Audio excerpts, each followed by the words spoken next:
Yeah, no, Santos, are you definitely there? fireworks. Santos. Where's he gone? Yeah, I'm here. I was in the background there attending to something I had to attend to. I couldn't get to talk, but I've been here all along, haven't missed a beat. Just to let you know that this is Matthew, who you were very interested in the other day that you heard speak. Yes, yes, yes. I realise. Yeah. Hi, Matthew. Yeah, Santos, hi, how you doing, man? Nice to actually hear you in person, kind of, voice. Yeah, nice. Very Yeah, well. Very I good. think Jay's got a problem with his internet, by the way. Problems with their internets. It's really weird. I just upgraded mine. Mine went from 60 to 100 bandwidth, so it should be better.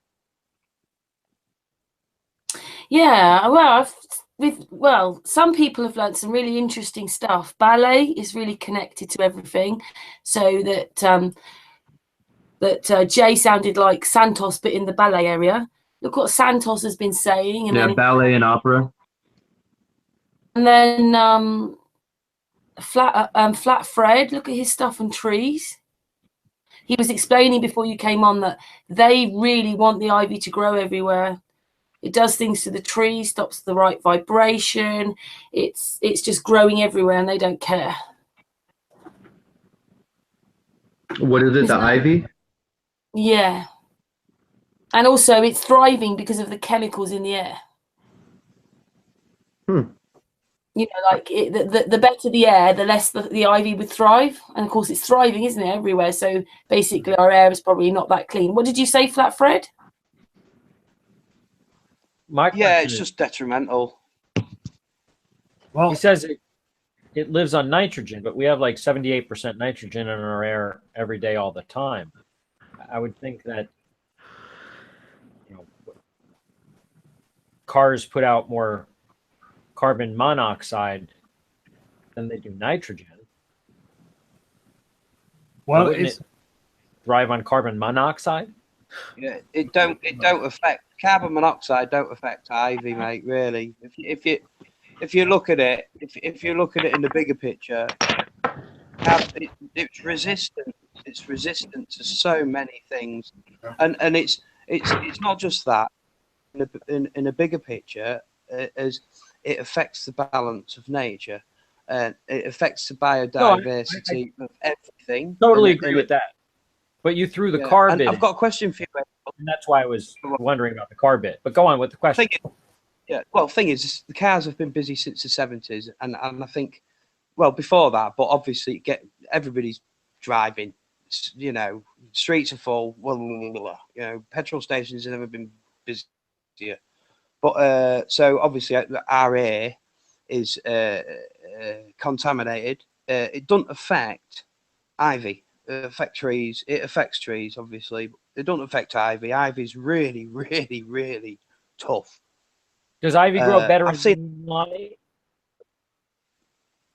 it grows. It grows constantly, all the time. I was just wondering if it grew better in moonlight, like it absorbed the negative energy of the moon. Well, it flowers twice a year. It flowers twice a year. So you've got Ivy's a parasite, is it not? yeah, it is. It's been known. It's an invasive species. It's been banned in a lot of countries, but it's too late. It's everywhere. It's been banned in New Zealand. It's been banned in Argentina. So yeah, there's a couple of countries where it's been banned, but it's everywhere. Well, and there's that many. If you go to a florist here in Germany and you want to pick a nice basket with plants in them and narcissus and everything, often they also put ivy in there as decoration. And a lot of people throw that away. It goes on the landfill, but it grows even on the landfills. Yeah, you can't just chop it down. It needs burning. That's the thing. That's the only way that you'll get rid of it. And when you pull it down, you can't just pull it down. And the thing is, I've been to my local woods and I've pulled it off, and I've seen symbolism in my woods from 40 years ago. You know, when people was doing it before. So obviously, it's not just a concern of now. It's been here before. So it's just you know, Matthew, you need to It's mute yourself. I think. Well, you're not. That's it. Cool. Just while you're not talking, carry on, Flatfred. Say it's just. I think it's just detrimental in every way, because the more it climbs, the more it climbs towards the crown of the tree, and once it affects the crown of the tree, then it affects photosynthesis, and then the crown of the tree becomes heavy, and that. If you look in your local woods, you'll see the trees falling down and this. Do you think it was the ivy that killed the trees? The Oh, ancient trees? they can easily kill trees.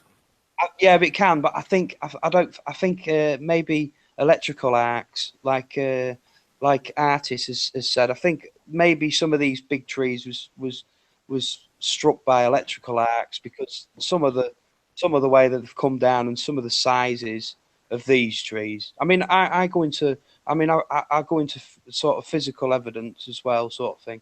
I mean, I look at this. I mean, if you look at gold mining, what does it entail? You either do you do it in electrolysis, or do you do it in acids, or do you do it? They usually use acids. Yeah. Well, this is a question I've got for you, Angel. I'm glad you're on, mate. I love your work. These pyramids and these structures, they're made out of stone, are they not? Primarily. Yeah. Well, this stone is a certain type of stone that obviously conducts, and the vibration. The vibration. In some areas it's conductive stone. In other areas it's inert stone, limestone, and/or sandstone. Which the one up the road from me is chalk. Yeah. Right. Correct. Well, these That's how they're able to channel the energy. They guide it that way. Yeah. These structures was built on purpose for a specific reason, and I agree.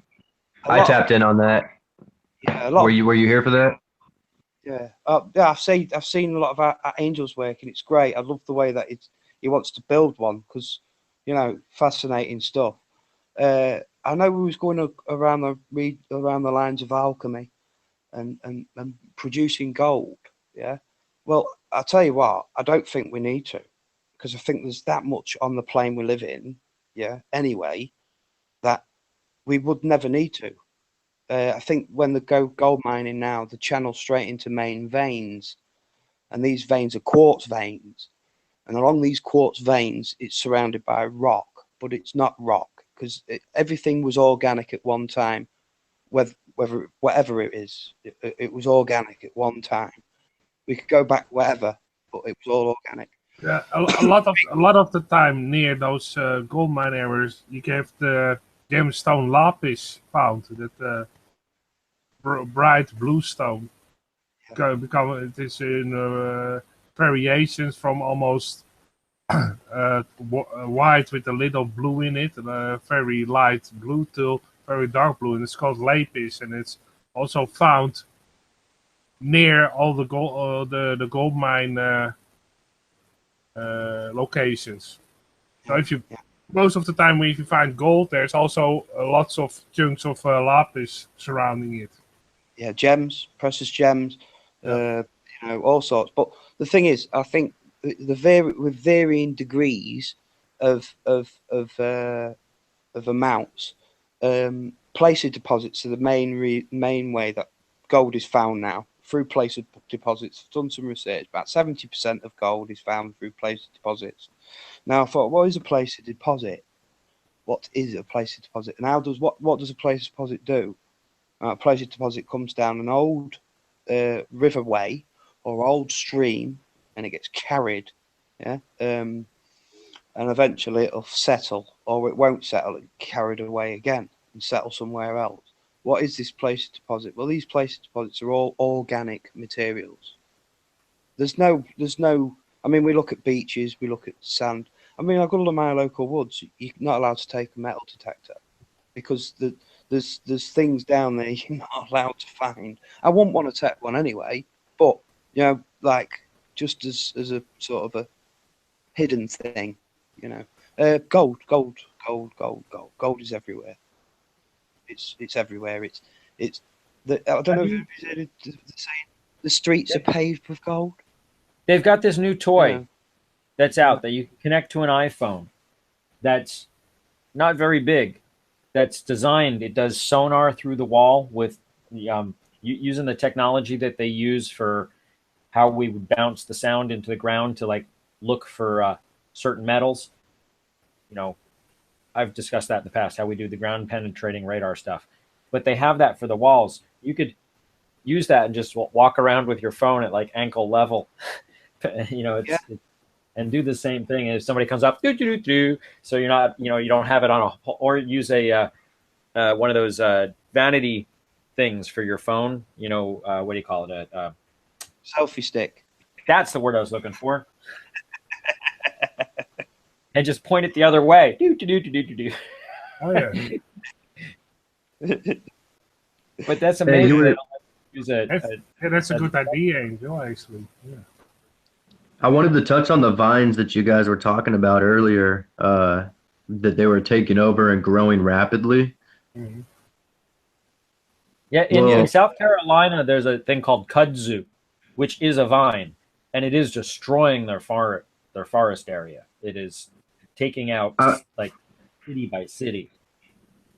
I'm wondering if they can look in that area and see if there's a concentrated ley line somewhere within that area, because I have a theory that the seed basically helps create a point of concentration for energy, and where energy leaves the earth, it's concentrated through that seed, and basically the matter that we see is pretty much exactly what it looks like where in that area where the energy was going to leave, that's what it would look like. Kind of like electricity, or like our nervous system, like a tree. You know, it comes straight up. It's got its column. It's a column of inertia where all the energy is collected, and where the energy bleeds out, you've got the branches, and you've got all the leaves and everything, and all the matter that comes out of that.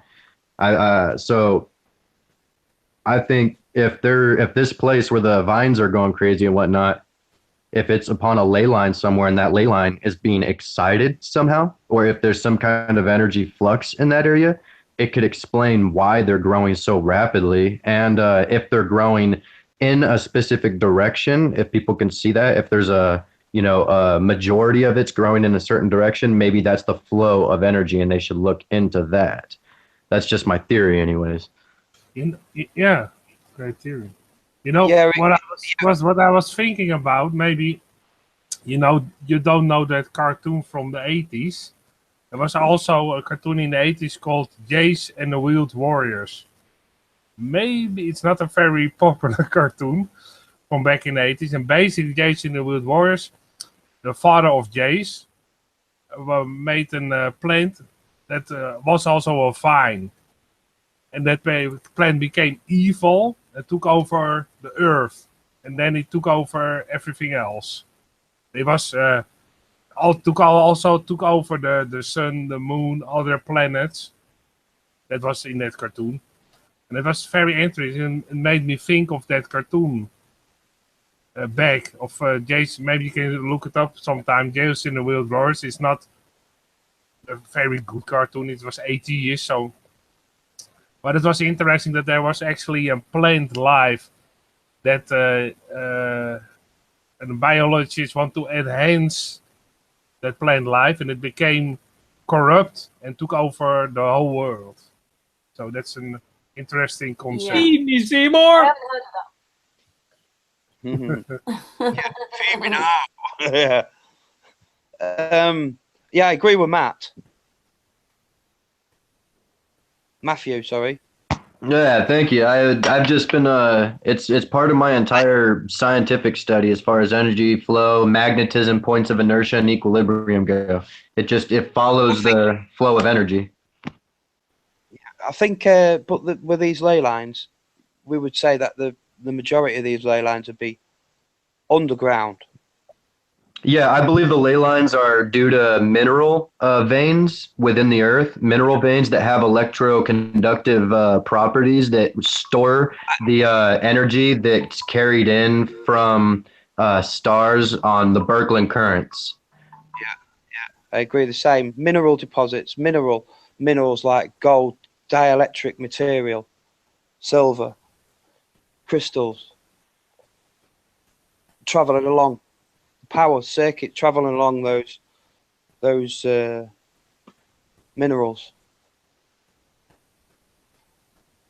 Ley lines, yeah, ley lines. I think maybe a lot of trees are connected to the ley lines, some shape or form, depending on the age of the tree.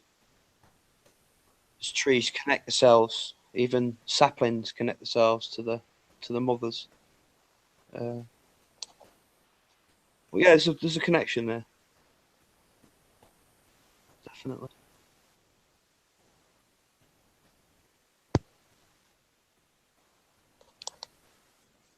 Yeah, sorry for being so late, you guys. I was on the phone to somebody else trying to talk about uh, this whole, you know, religious philosophy bit into my whole grand theory scheme. So I'm curious. I'm curious. What do you guys think about all that? I mean, does it make sense that since every single religion and everything out there has they're focused around something specific. One religion works on humming, while another one works on, yoga type martial arts for energy flow, and another one, tried to work on technology, and another one did this and that. You could see it in their writings and in their art and everything. Is it possible that this theory resonates as far as, the Tower of Babel, the original sciences needing to be separated so the creation of God couldn't be duplicated? I think some of the older stuff is set up, as he was saying with the ballet earlier, and some of the other religions, and as I was saying with the whole Roman gods and stuff, is to implant things about the zodiac sign in your mind so you can relate to it and remember it and call upon it later. Like if in my country, if each one of the 10 commandments had, not 10 commandments, Bill of Rights. Well, either way, the 10 commandments, if the 10 commandments each had a story behind them instead of just a sentence, it would be easier to remember. If you think, oh, the third Bill of Rights is the armies will not take residence in my house. You think you don't want a third party involved. Hey, get out of here. This is a A and B conversation. See your way out. But if each one had a story behind it, it's easy to remember which one, and then you can't forget them. Like the ballet positions. If you remember each one of the ballet positions, each one relates to a zodiac sign. So you can't forget the zodiac sign if you know the ballet positions. It's helping to implant what was our true calendar up until we allowed our government to dictate. Actually, I think it goes back to the Roman Catholic Church, or before that was actually the Caesarean calendar, which again was Roman, that decided to dictate what we were told was the calendar, and to get us off of reading the zodiacs and knowing history that way and being able to calculate time. And I think part of that is so they could steal years away, because it only takes a generation or two, actually they say 3, to lose things. And I could tell you an example of that, but I see you want to say something, so I'll let you go ahead and speak.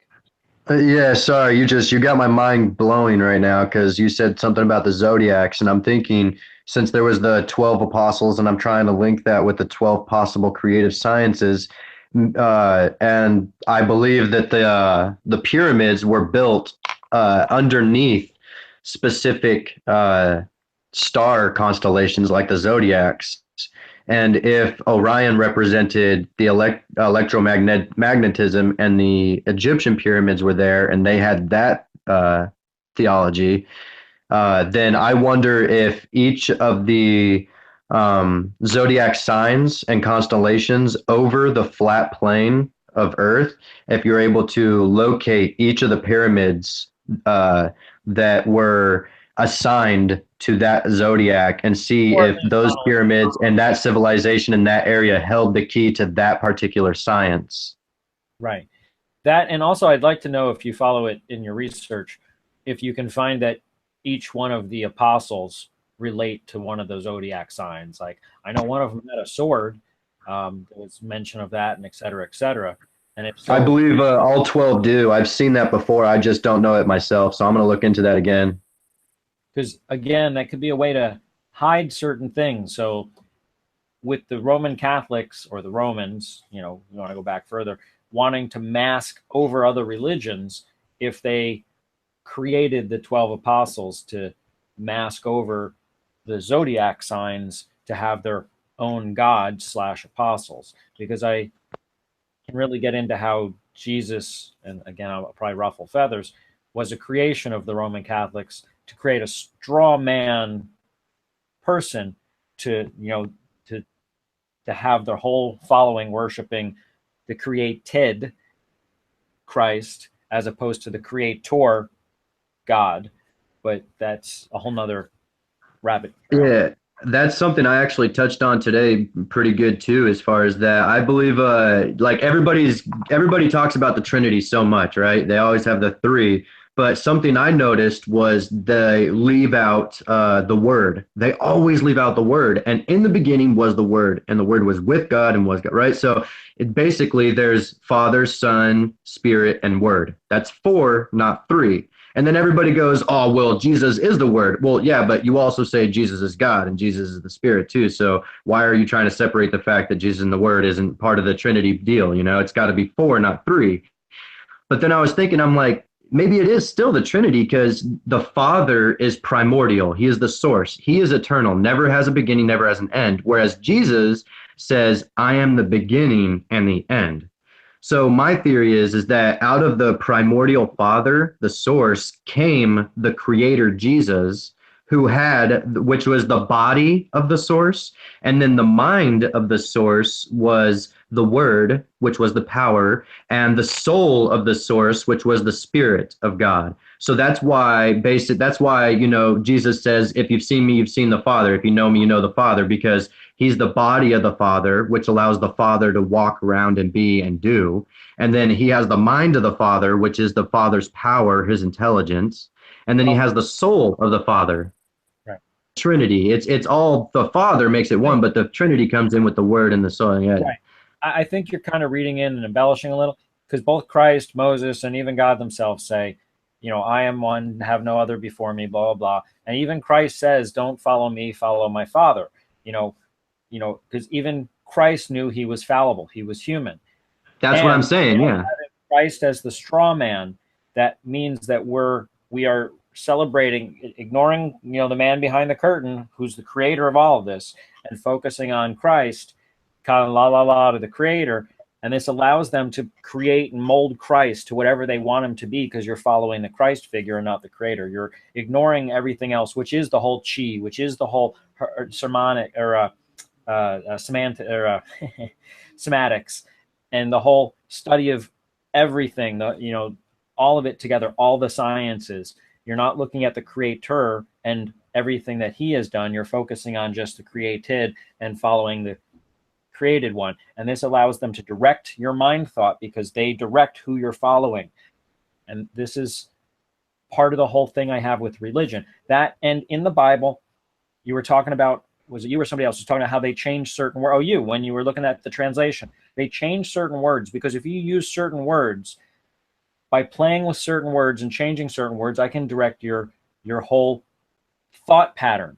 I could cite examples, I'm not going to bother, about things how I could tell you a story about a crime scene, and I will use certain words, and at the end I'll ask you a question and you'll answer it, and I will say, but I never mentioned that. I just, because of how I said it and how I worded it, I made you come to that conclusion. And it is word game, and it's using your normalcy bias as to you assumed that. And I say, well, what if this was the truth? Oh, well, that could have been. Right, because your normalcy bias is to assume, oh, the black guy in the room did it. Sorry about that, but that's just normalcy bias.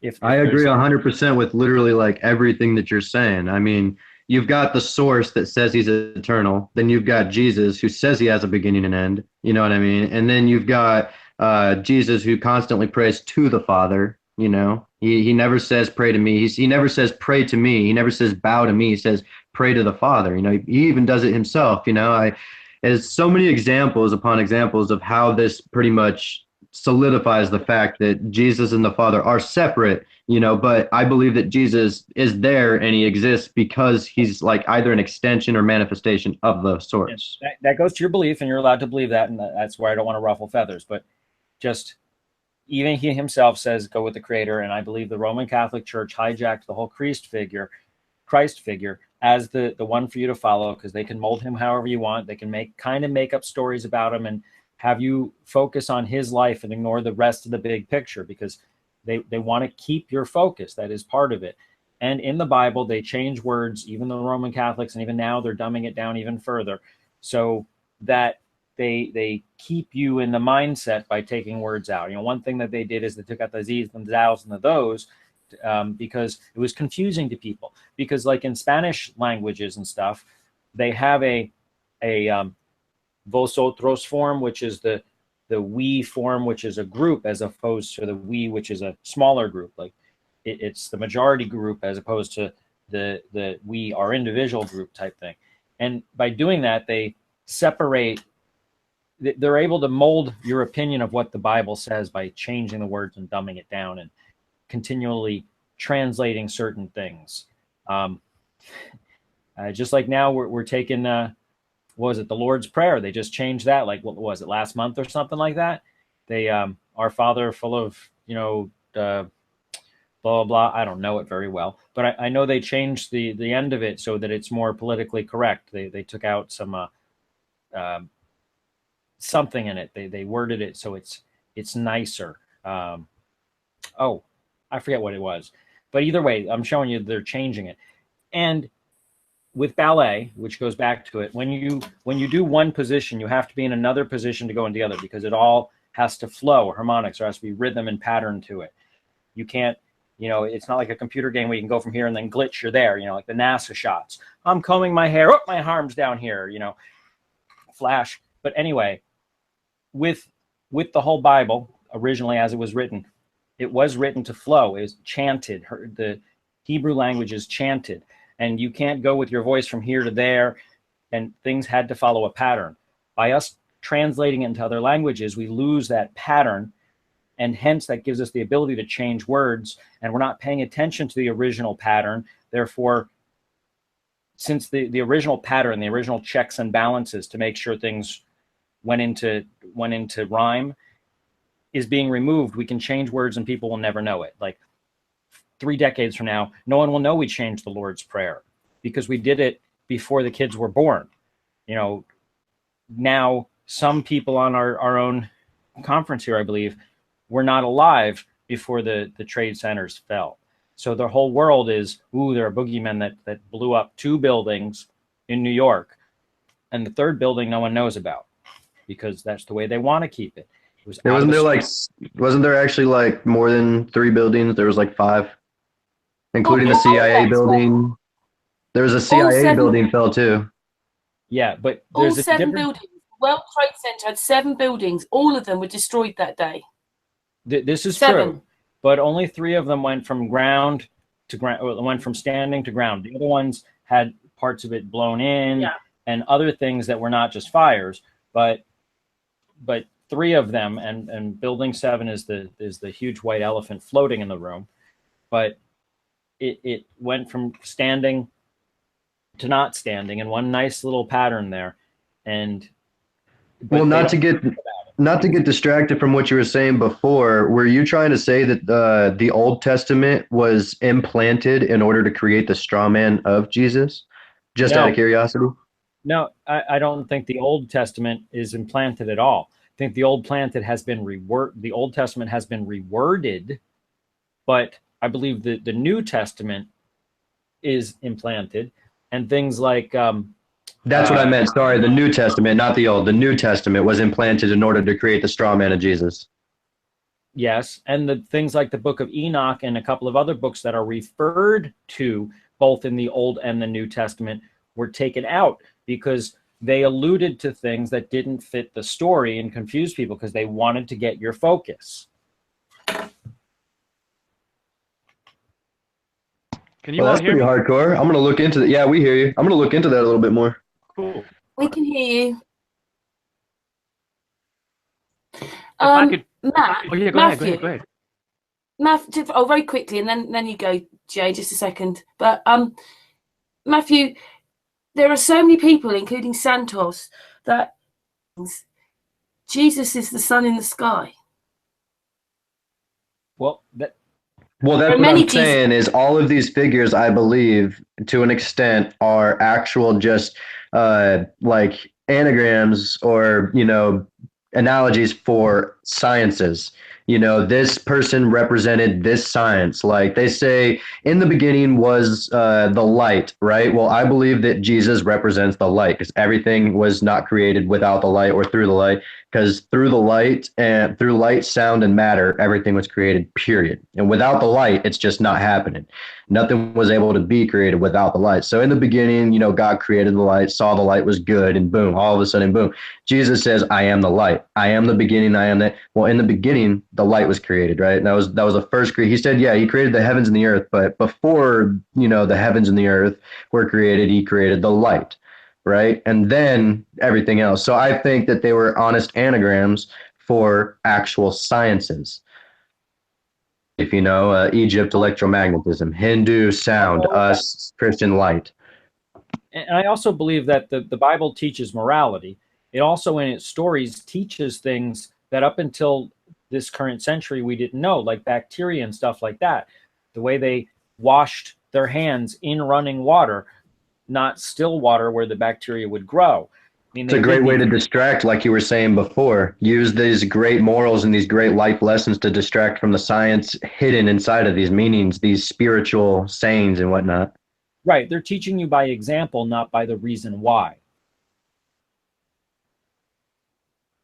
Yeah, hiding the truth behind a veil of, it's not bad stuff because yeah, you can use all the stories and all the lessons from the Bible to have good life lessons and lead a good life, but they hide the truths within these things because you never look there. You're like all you think of it as a spiritual lesson and as a life guide.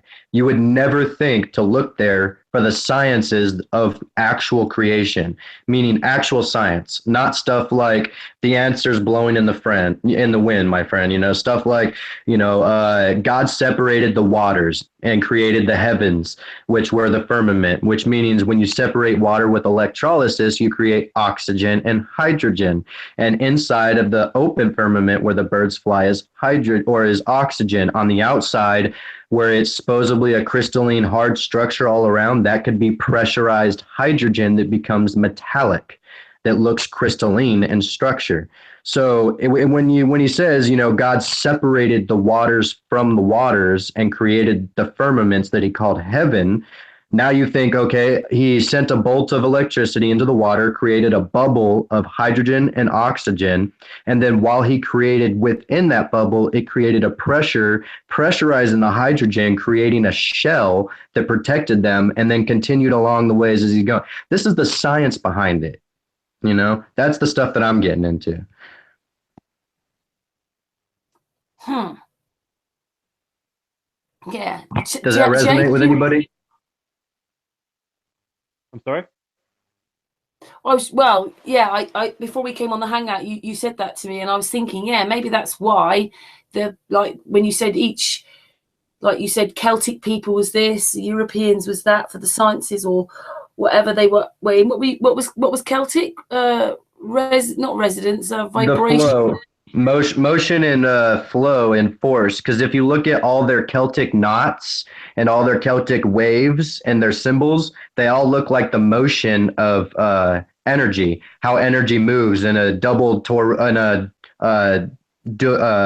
what is it called? A double helix vortice. So if it's double helix vortice, just like how it shows with knots, how they crisscross and move in like a twisting position and whatnot, that's why I believe that that's what they revolved around. And Christianity, light, and Asians, energy, et cetera, et cetera. Maybe that's why the one down the road from me, the pyramid, has to be chalk.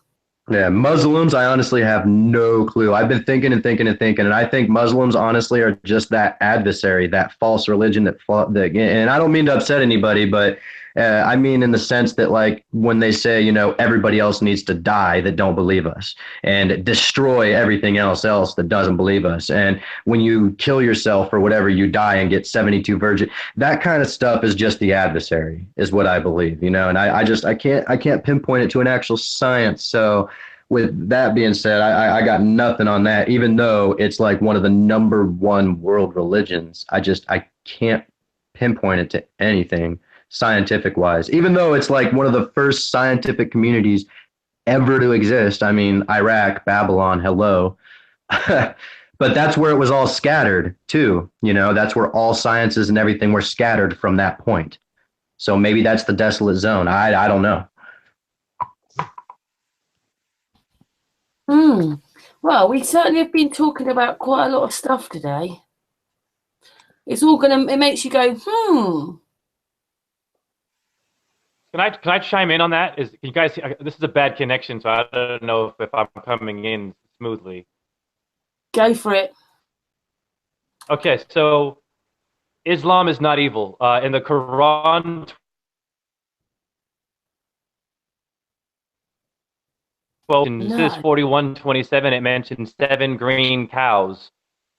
They're talking about the same thing. And Santos is a master at this, so if he's around, he could give you way more examples to show you through numerology that Islam and Christianity are saying the same things about Taurus. Cows are the 7 ladies in the Pleiades. They are the 7 sisters. If you Google that, you will find the 7 sisters. We have a 7 pH balance chakra. So now the Hindu people, the 7 dwarves. So Islam is not evil. The individual who invented the instrument that measures the stars was Islamic. It's the sextant instrument. When you Google the sextant, an Arabic man actually invented this. And if he did not do this, we would not be able to understand astrology, which is what the Bible is, astrotheology. About the Trinity, you have many trinities. In Babylon, you have Semiramis as Venus, you have Nimrod as Saturn, and Tammuz as Mars, which is what Horus is also associated with, the red disk. If you Google Horus, you will see him with a red disk, where Mars means the red planet. You have Isis, Ra, and El in Israel. That's Egyptian people are now aligned with that. You have Brahma, Vishnu, and Shiva. Adon and Isu in the Druid culture. We have a tricep, which is 3. So if you look at the numbers, my brother Matthew, it'll actually help you to see that Islam is not the problem here. The problem here is that people don't get into numerology to see that 7 is in the Bible, the Quran, it's in all the books. There are 12 apostles, there are 12 faces of the dodecahedron. If Jesus is the light, then tell me how Venus is the morning star. Okay, Lucifer is the morning star. It means the light bearer. And so then when you go and you Google Christianity, you see that Jesus associates himself with a morning star. He was born if you actually that look woman, into that, of that goddess. And once if you again, actually the look elephant into that, in the the room King James is the goddess version, has been pushed out. the King So James that man version is can the just sort of only just stand one in that place of, actually says once again, uh gods and goddesses. he's the See, that's the morning problem. or the Babylon was the morning problem. star. Babylon means the gate of It's the gods. actually mentioned that Baby he's means gate. the son Simple. of the That's the morning, gods. Well, where's not the Babylon? In morning the star. middle. So if Sorry. he's the son of the morning and Jesus is the morning star, that's where it differentiates. I mean, the King James Bible is a Bible Yes. where Star. I it's mean, Satan's mentioned as something specifically where he's not mentioned as it anywhere else. Like Lucifer, it doesn't say Lucifer anywhere else in any other Bible except for the King James Version Bible. It also doesn't say that he's the morning star except for in the King James Version Bible. But Satan is an anagram for Saturn. Yeah. Oh, yeah. I know that. I've read into that too. Satan is an anagram for Saturn. Okay, and Lucifer is the light bearer, morning star, morning. It's the same thing as Venus, man. He was Yeah. born of a virgin. Virgo is virgin. The sextant constellation, which is sex, is there. So those things are all connected to astrology in the Bible. But once again, you must know the Quran verses, because the Quran and the Bible, once again, I'll say it again. Quran 12:46 mentions 7 green cows. Okay? Genesis 41:27 mentions 7 green cows. So how is Islam evil compared to Christianity No, when they have the same numbers? I You know what I'm never trying to said say? We have to Islam is get into evil. numerology, man. I never That will said help Islam is you evil. see the I even bigger kind of picture. And by the way, Horus was not just a pharaoh. I don't know. I mean, maybe you know that, but he was also okay. Sorry, I thought Islam or it was the bad. No, I said Muslim, the Muslim, I don't know which part of it. I said the part of the Muslim culture and the Muslim belief system where they say that if you kill yourself for Allah, you get 72 versions. And if if every other belief system out there needs to die, I say that needs to end in the Muslim culture. As far as the Muslim scientific bit, I can't find anything at all. That's what I said. I never said that they were evil at all. I never said that. But I It also just sounded like when you realized, mentioned Muslim. No, sorry, it is. hold on real quick. I also realized in the Quran, it says Thank that you. Allah is the greatest deceiver. And then in the Bible, it says that Satan is the greatest deceiver. So I'm not saying they're evil. I'm just saying they do have their Okay. similarities. But the God of the Okay. Quran is the greatest deceiver, and then the evil of the Bible is the greatest deceiver. There's good similarities and there's Okay. bad similarities, you know. But not to base this off of But do you? religion. I'm trying to focus on the scientific connection, not the religious connection behind it all. Oh no, no. I was trying to help you see the numbers though too, because the numbers are the science. That 7 that I mentioned you, that 7 is inside of your body. You have a 7 pH balance. Once again, physical science of religion. The body is the temple. Why is your brain called a temple? Temple. Latin for head is caput, hence the capital is your head, the skull. It's the skull where Christ was what? Crucified. So he went through what? Gethsemane, the olive garden. You have 2 olivary bodies in your brain. If you Google that, you have olivary bodies, literally.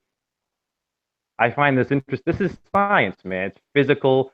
Once we get into the body, and before you join the chat room, I was talking about how talk about things in a very deep way, as opposed to like sort of the division of it all. I'm not saying that you're dividing it all up, but I'm just saying is it when you look at your body parts and then you're like, oh shit, from Santa Claustrum, it goes down. Bethlehem means house of bread. Your oils or your claustrum fluid in your brain is also a metaphor for breads.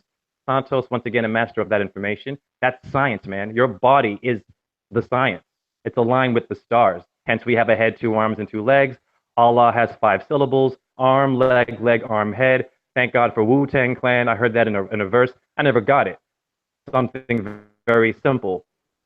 That this is all about hiding things, like you said. They hide the science. It's in the words and also in your body. So that's, yeah, I just wanted you to know that I'm with you on science, man. But it's actually interesting that you mentioned the martial arts, because I did about 5 years of judo training. And when you mentioned ballet, I also instantly thought about judo, and all those moves also have certain names. And basically what you do with judo is you protect yourself. So you use the energy of your opponent. You don't attack them. You use their energy actually to defend yourself. So I have to look into that further, because it just rang a bell with me. I thought, well, ballet. Yeah. Also, judo is also a very old art of moving and fighting and protecting yourself. Basically, that's it. That way, they could teach their children self-defense and hide it in an art/religion. Somebody comes at you, you take their momentum and you push it to the side. You take, kind of like they do in football. Only there you kind of take your momentum and smack them.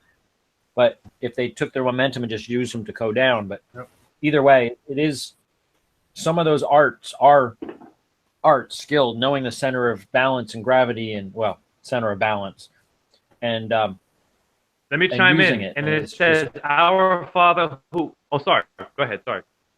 No, go ahead. I was Yeah, I done. think that Yeah, I was Jason, going to say it's our Father who art in heaven. People miss that art because you have Sarasvati in India. Art. Your heart has art. Earth has art in it. Goddesses are artists in heaven. Hence, we are the creation, the temples of this thing. You should research the Templar Knights even more. You have de Bouillon. De Bouillon, he was a French Jew who ruled Jerusalem. You have Judaism, Jupiter, Jehovah, the jovial one. The biggest planet or orb is Jupiter. Anyways, de Bouillon got his name from the bull, ballet, or bullet. Ballbill. They're all connected, man. They're all anagrams. Anna comes from Anael.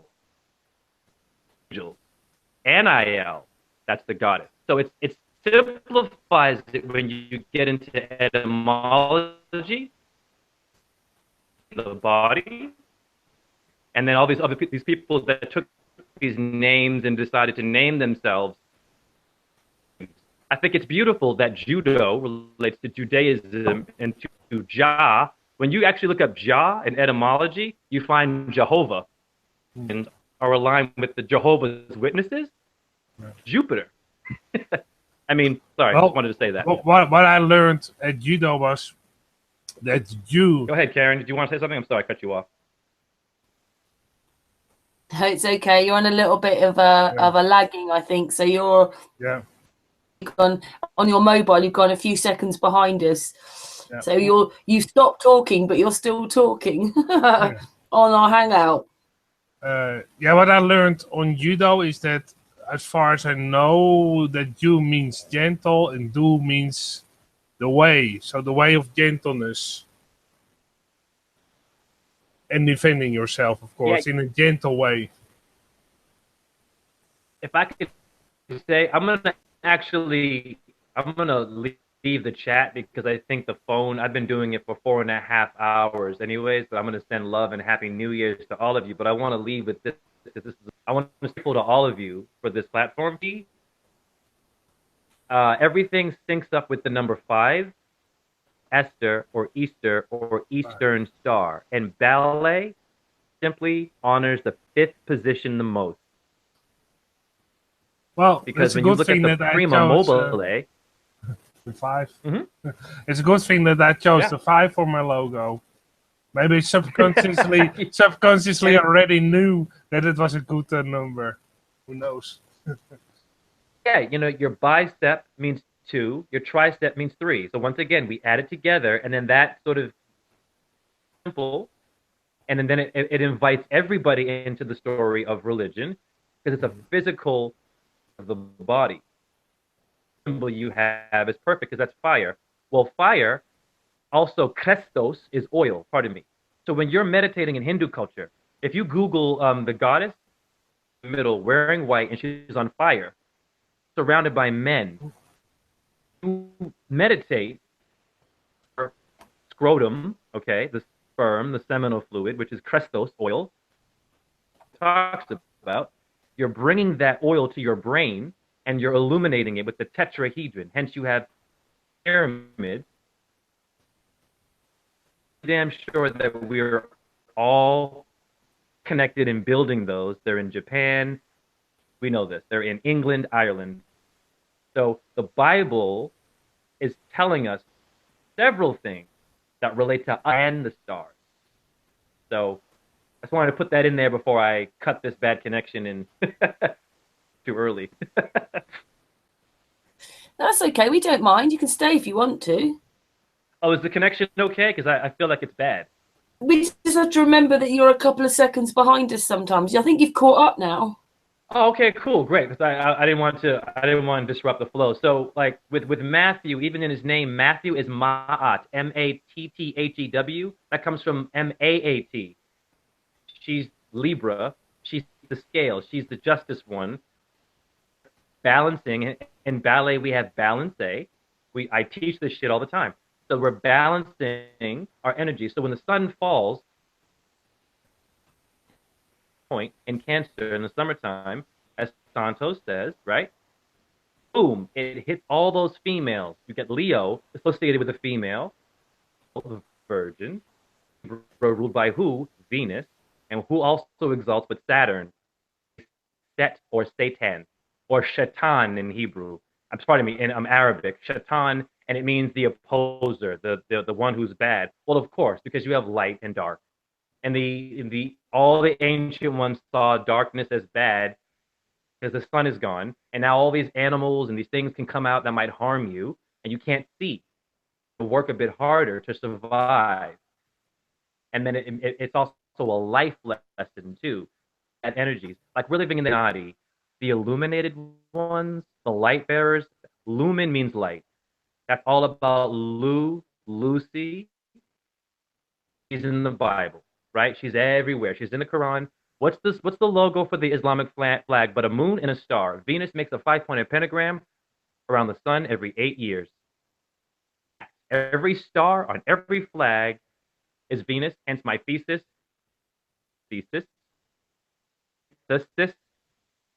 Isis, antithesis, Isis. It's her. She's the serpent. Okay. Yeah. So Hebrew, serpent in Hebrew. Nun is the 14th letter in the Semitic abjad. That's incredible. That will Jewish alphabet are together. 4 and 1 is 5. Pent, serpent. 5 again. Your positions of ballet. Hence that dodeca is her. Hence Einstein saying ether is bullshit. We can't have women. We must be the men who stand in place. Thomas Edison electricity, as opposed to your Tesla electric cars that Ford tried to have. Energy. We have solar plexuses. We're walking solar plants of light, Lucifer, blah, blah, blah. So it's really cool when you look at the words as opposed to sort of trying to decode all this stuff and comparing it. Like even for me, it's still way too complex, but it simplifies itself a little more. And I encourage you, Matthew, you're there. I hear it. I'm open to how you see things too. We're all synced, and we will sing, even if we don't agree. We'll sing, and it's beautiful. But yeah, numerology. Boom. The Turks converted to Judaism called themselves the Hyksos. Hence the Hyksos is verse to Hebrew. Why does Hebrew relate to Hud, prophet? And we have Jews and Islamists beating the shit out of each other. And you can Google that and find prophet Hud relates to Hebrew. Wow. And then you have Semitic abjad. Wow. Alphabet. Their alphabet is synced. And I've done presentations in 1 minute. And if they would just watch, they meaning the people who are fighting and yelling and screaming and having this material God come out of the clouds. It's alchemy, man. Al is God. We're fusing God together with what? Our stars. So I open it up. Did you know that the Hebrew alphabet is based off of the Star of David? That would make sense because that Star of David is, of course, the 6 points, and whose number is 6? But Venus, once again, is 6. Yeah. She's 666 for ether. If you look at the Star of David and the letters of the Hebrew, you'll find the letters of the Hebrew within the Star of David. Every single one of them. They took the Hebrew letters out of the Star of David, like the actual, pattern of them. Well, it's unfortunate that we've allowed dress up and change shit. When if we just slow down and use the eye is the windows to the soul, what we use to solar gaze and watch the sun. So if we're using that same eye, the third eye as well, which what the sun will power, helps you to decode we live in. Hell is just Sheol is earth. Sheol has Leo, the lion, in there. Catholicism has Catolicism. Well, what cat is in the stars? But of course, Leo. Why is the Sphinx a feminine symbol facing Leo? That's not even that deep, but it is deep. It's way more complex than that because they're man and women. Words are containers. I did a presentation on Karen's name. Karen's name relates to Catherine. Catherine, Catholic. You find cat. And then from there it goes on into you find Sheol and all these words that relate to earth. And it takes us right back to astrology yet again. And it's quite simple to see it. And I think if we just go to etymology.com, Etymoline, I recommend all of y'all type in any word. I guarantee you, on, and you'll find a planet. You'll find some gods and goddesses, and they're all diverse, but they are all the same gods. All of them, man. And that's the beauty of Santos's work, is that what his syncretism has done, he's simplified it. The stuff that Santos shares is so much more complex there. But thank God he has a way that I could relate. And like, oh shit, I looked it up. Oh, there's the number 7. Number 12. Right? Jason had 12 companions, the Argonauts. Okay? Moses, 12 loaves of bread. What are these breads? We have slang. We have code terms. You know what I'm saying? That's my done. My done. Done is like your homeboy, but done is also atomic energy. It's tom-tom. It's atum. My done. My dunny. Aton. The sun. So even in New York, these dudes are saying things that they might not even know relates to what? Egypt. Samaria has the word sum. Sum is the total. Where is the Middle East? But in the that's the gate of the gods, where souls descend and materialize into this hell-formed body. Very simple. Babylon is the gate of the gods and the point of energy in the earth, literally, where all the energies and vibrations manifest themselves. And they have all kinds of genders, colors. You get your insects, animals, your elements from that point. That's why they're going to Iraq and bombing the shit out of Iraq. Iraq has the word Ira, like Ireland. It's the same shit. Ira, terra, terra firma. Africa means terra in etymology, earth. Guyonum in Jerusalem. Guyonum, guess what it means? Earth. Ghana, same word, earth in Africa. So how in the hell are we divided and confused? You know, when these words just speak for themselves and they're gorgeous.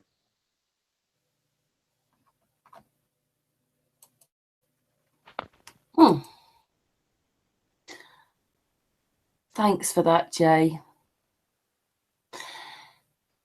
Notice the only thing I can say is you got to stop clouding the issue with facts. That's a joke. Oh, dearie me. I really like what Angel was saying earlier. I want to look into that like really bad, because if he's correct, then I mean my theory still resonates. It just means that technically the Trinity is still there, but it just means that there wasn't the aspect. There was just the primordial source, and that was it. I've never considered the fact that the New Testament was added to create a straw man. I just always figured that Jesus actually existed, just never had the name of Jesus, actually had the name Yahusha because he was Hebrew, not Roman. It's just, I thought he literally was, the manifestation of the creator God, not the source, but the creator God on earth, in order for him to prove to us that the only way for us to return to the beings of light that we were originally meant to be before we sinned, in order to escape the material world and move on, we had to do it through him. And he proved it by manifesting himself material and then ascending after death, came to life after death, proving that only by him you could do. So I guess I'm still into search, and I still got to pull apart my symbology. That could be possible. I'm not saying it's not, because it is in the realm of possibility. God can do whatever. But what I'm saying is the Roman Catholics took that person, this Christ figure, and they have expanded upon it. They put the stations in. They put the 7 sacraments. They expanded on stuff that led you down the path they wanted you to lead. They took the book of Enoch and one or two other things out of the canon because they talk about other beings and stuff that is that you don't need to know about.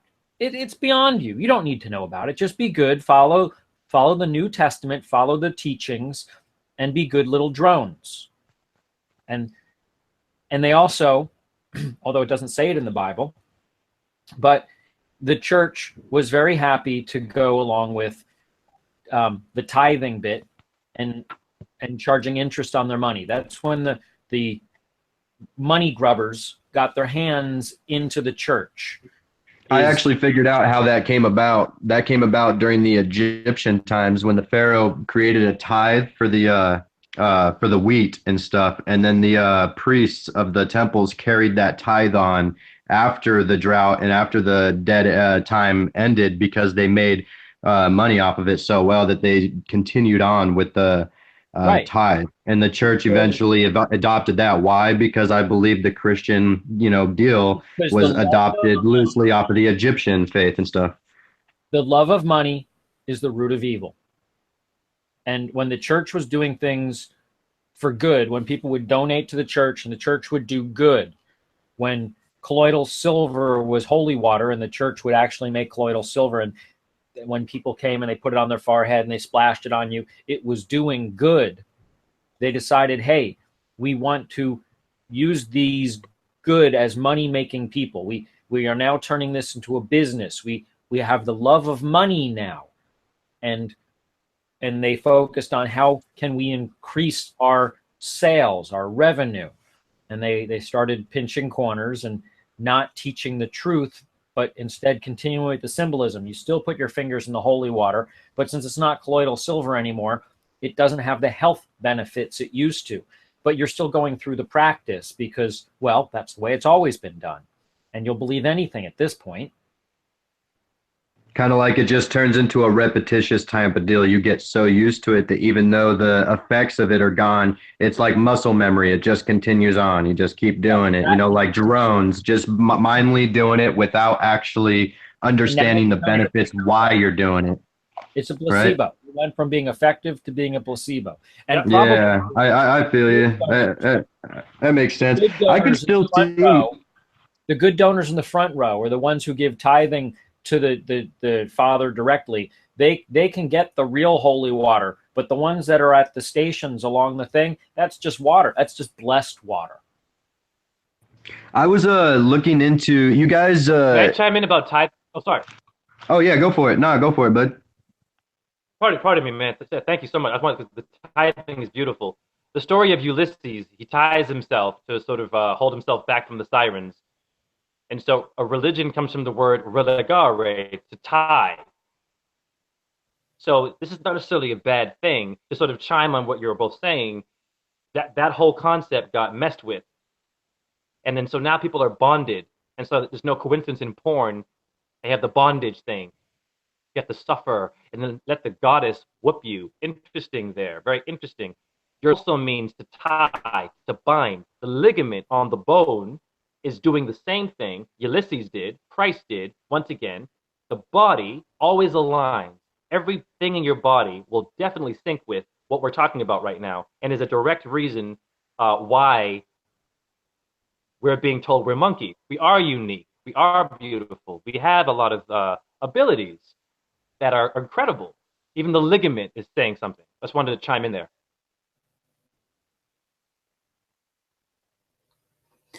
Matthew?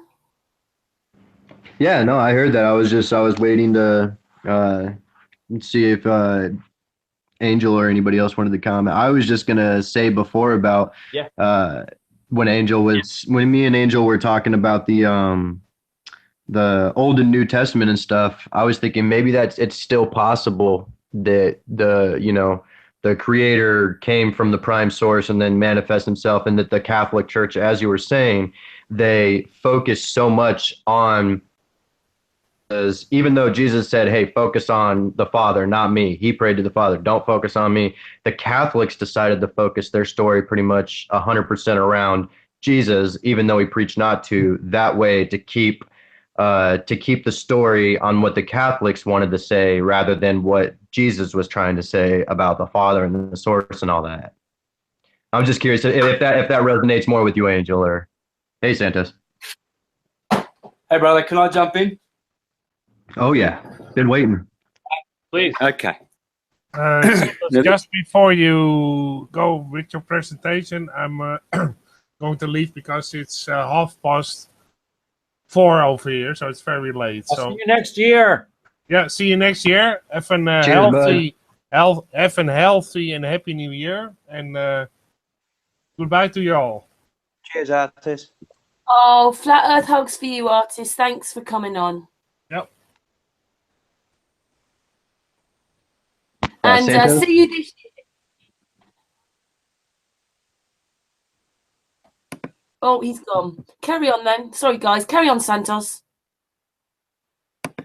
Okay, so this will help you to no end. This will help you, what I'm about to share with you, to no end, because I can see where where you're hitting the nail right on the head, but there's just a few little confusing bits still lingering around. Okay, so let's sort out the theology / science of it all. There's no religions. Okay, there's only science in all your textbooks, whether it's the Christian Greek scriptures, the Hebrew so-called scriptures. They're all dealing with science, okay? It's called theological science, which is turned into a religion, a system.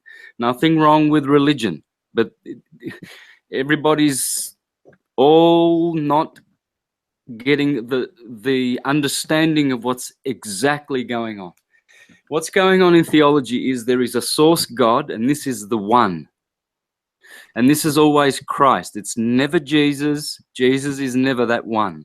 Okay, Jesus is the Son of God. So when you pay attention, you get to know the archetypes and who's who. There's a one God, there's a sevenfold God, Elohim, and there's a 12-fold God, which is the noumenal, or the nous, the mind of God. Okay, the mind is connected with spirit, and it's a 12ness. The physical body is a 7ness. It's an octave. Okay, your 7 chakras, the 7 colors of the electromagnetic spectrum, which is Lucifer, which is the god of matter, which is the spectrum which is involved with what is so-called solid. Therefore, it's Satan, Lucifer. Okay, those 7. So when you're talking about 7 and 12, we're talking about soul and mind. One is spirit. The spirit is indivisible. Christ is the spirit, Krishna. Okay? So when you're talking about Jesus, Jesus can only refer to the 7 or the 12. Okay? Now, the 7 and the 12 God, the Elohim or the Cosmocrator, see, there are 7 Olympians who defeat the 12 Titans. There are 7 Elohim who are in league with the 12 Adonai. You know, so what you've got is, okay. Let me read from Alvin Boyd Kuhn. I recommend everybody get this book. Who is this King of Glory? Showing how Jesus, the historical, is the most limited of all the Jesuses that are taught. Christ, the Spirit, Jesus represents the soul of the universe, guys, okay? It's the soul of the universe. The soul is somewhat considered inferior for some reason to the Spirit because it's partitioned into 7. And it's feminine, the Queen of Sheba, you see? Sheba means 7. The Queen of Sheba who marries Solomon is the one. The solo means one. Mono means one. Solo, mono. So the Queen of Sheba who marries Solo, mono, joins in holy matrimony because the spirit and soul are one. Okay? But the spirit is Christ. The soul is Jesus. because Christ, God, sends forth his Son into the world. And this is why you never deny that Christ was not in the flesh. Yes, Christ was in the flesh, not in one flesh, in every flesh. Through Jesus, the super soul, the Paramatma. Okay? And so there's a division of God into mind and soul. Mind is 12, soul is 7. So when Jesus has 12 disciples, and Satan, the ruler of 7, because that's what Satan means, Shabbat, 7, the Sabbath, we see the fight between Jesus and Satan, because Jesus, Jupiter, Zeus, has 12. That's why I pointed you to the thoracic region of the 33 vertebrae. Right in the middle, you have the 12 vertebrae called the thoracic, right? Which open to the 24 rib bones, which come from 12 stem bones in the rib cage called the thoracic cage. Okay? Because Thor is always with 12. Thor and his 12 Knigets around the round table. And Saturn is the sevenness. You see, Saturn is considered more evil because it's the emotional side of the human nature rather than the mental 12ness, which is more noble and refined, you see, and is connected to the right hemisphere. You see, the right hemisphere is Abel and Cain is the left. And see, Cain kills Abel because Cain thinks he can, but he's not able. You know, when your little child says, Daddy, I can help you. Yes, son, you can help me, but you are not able. Because sometimes in helping their fathers, they make more trouble for them. You see, so the reason Cain kills Abel is the left hemisphere must kill Abel, who is really, truly able. And therefore, we have this predominance of right-handed, left hemisphere, linear, male, patriarchal type of activity on the earth, where the right hemisphere connected to the left hand, which is matriarchal, which is intuition, which is God. Okay, see, the sinister, to be practicing sin means to be on the left side, sinister, and that's the left side of the cerebrum. Cerebrum means Sarah Abraham, you see, in heaven, the cerebrum. So when you go to practice sin in the left, that means you're using your left cerebrum for rational thinking only. That's sinful. You're not connecting to your right hemisphere, which is Abel, because you're killing Abel. You're a Canaanite. And so, hence, you're not engaging with God and intuition and the mother. You see, God is not a boy. God is a divine couple. Radha and Krishna, Mary Magdalene and Christ. Jesus is the Son of God because it's the soul. It's either the soul or the mind, the logos. Okay, the logos is 12, the soul is 7. Let me read from Alvin Boyd Kuhn. People, this is the most important book you'll ever learn about Christ and who Christ really is. Okay, Christ is in your heart. Get to know him. Okay, Jesus is also in your heart. Jesus is called the Jiva Atma. Christ is the Paramatma in your heart. It's 4 inches high. Synesthetic people can see it. It's the center of your aura, Taurus field. In your aura is where Christ is residing, okay? The crystal Christ of oneness. But the 7ness of your 7 chakras and the 12ness of the 12 cranial nerves, that Jesus, which pertains to mind, soul, and body, and not of spirit. Jesus is not of spirit. Jesus is of mind, soul, and body, which is 12 and 7, guys, okay? There are 12 systems in your body. There are 7 other systems in your body. The 7 septicana cavern, which is the cave, the seven-chambered heart, which you have in your torus field. Okay, everything in the body is a 12ness. So let's hear what Alvin Boyd Kuhn says on page 207.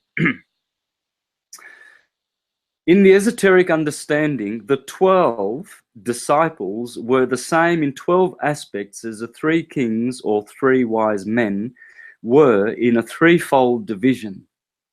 Or they were the same 3 powers of spirit further subdivided into 12 aspects. They were just the spiritual power and intelligence which is the Christ itself, manifesting its wholeness as a 12-part segmentation. In the same way in which the atomic force of the universe manifests a 7-part differentiation, so the spiritual nucleus of life manifests in a 12-part unfoldment. Nature sounds a 7-key octave, and the divine mind sounds a 12-key diapason.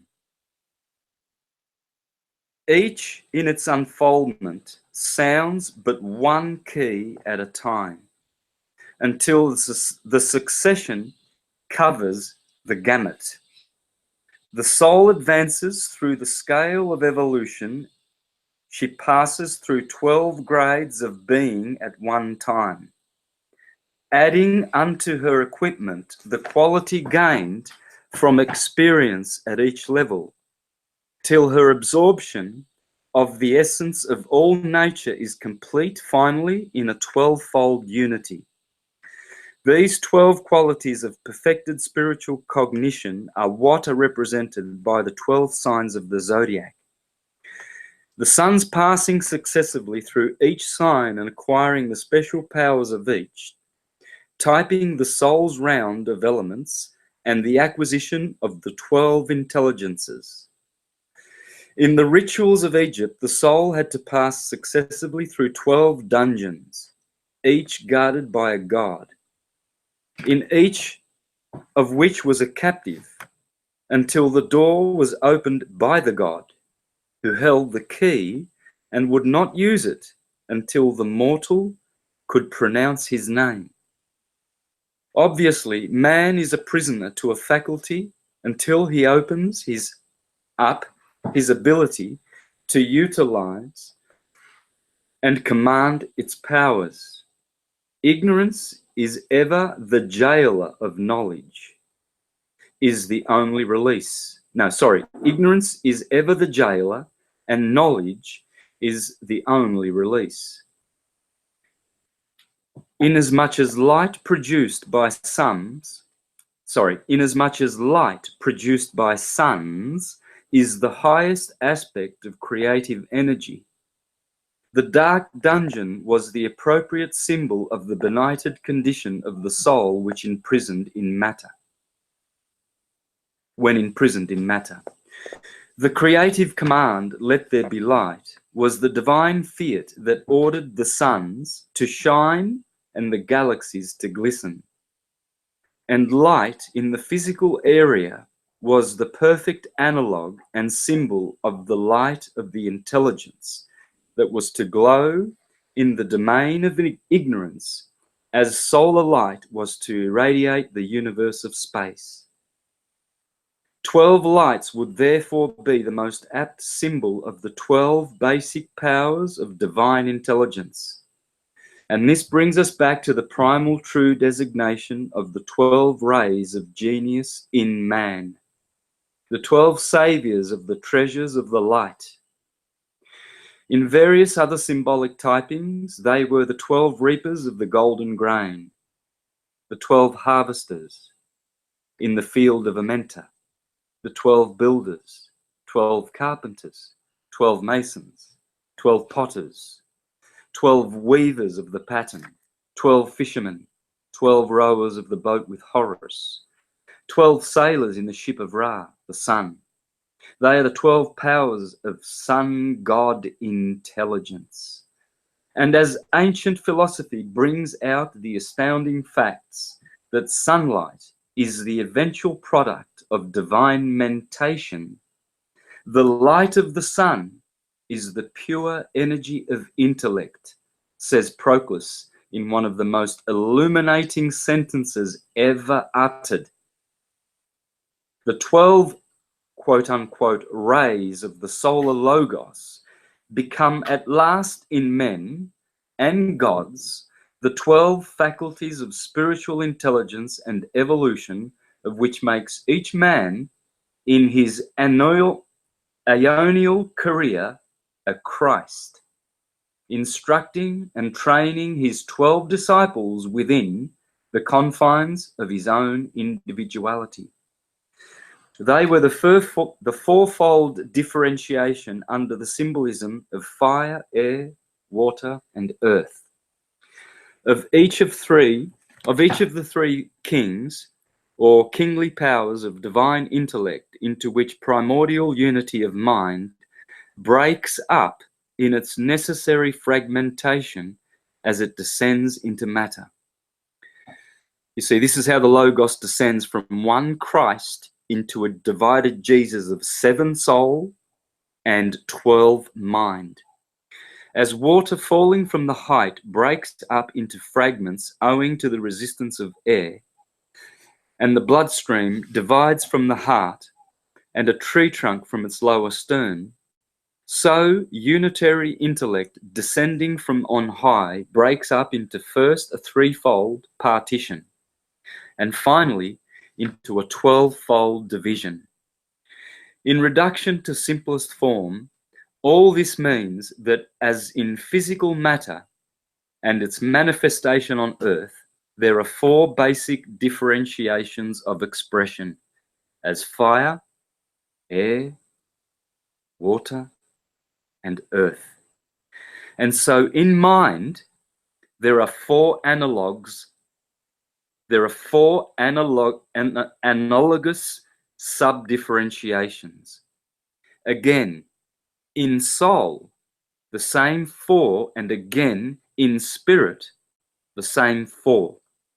So, the 12 great qualities that are to divine us are the spirit's fire, air, water, and earth, the soul's fire, air, water, and earth, and the mind's fire, air, water, and earth, all combined in one grand synthesis, the Christ consciousness.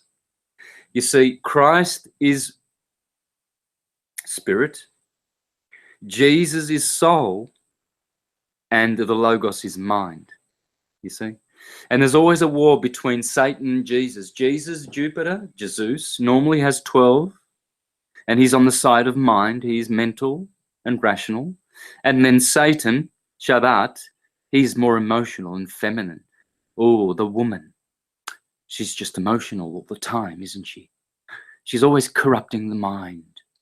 Oh, the mind of the man is more pure, isn't he? We see this is the rubbish that the theologians will not bother to explain to you. When you understand theology and science correctly and your nature, you will understand that you are the one, you are Christ, you are the 7, whether that is your satanic nature, you want to call it that, the emotional nature, go ahead. Or the 12ness of mind, and you are a rational, God-loving, fearing, or whatever you want to call it, being. These are all God.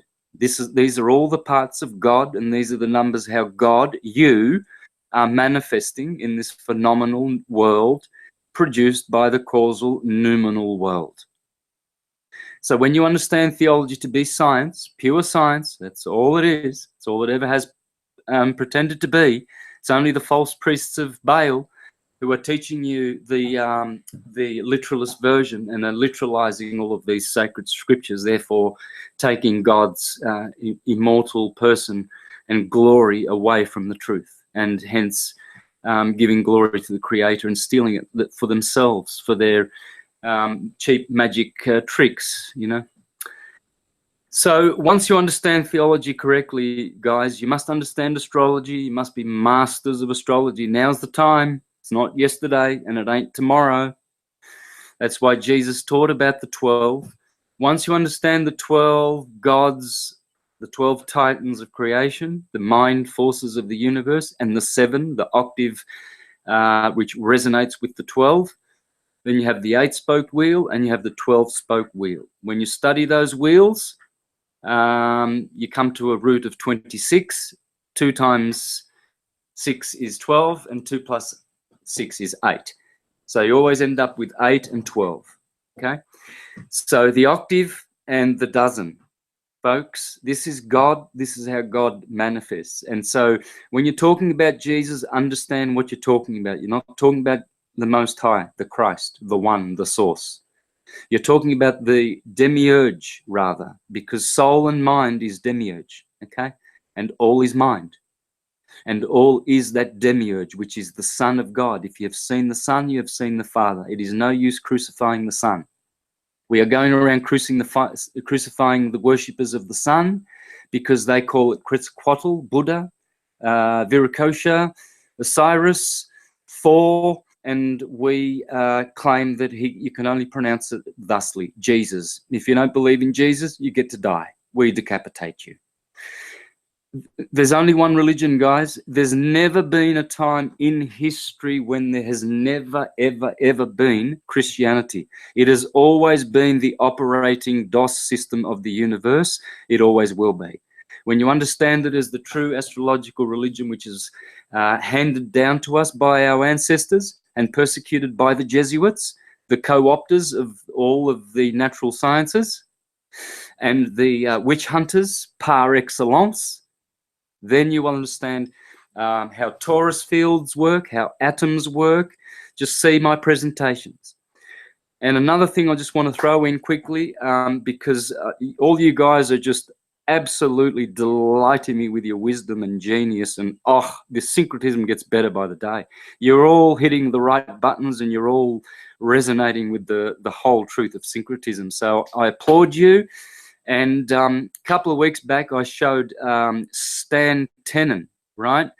Dance of the Hebrew letters. Yes, you can get the Hebrew letters from the Star of David.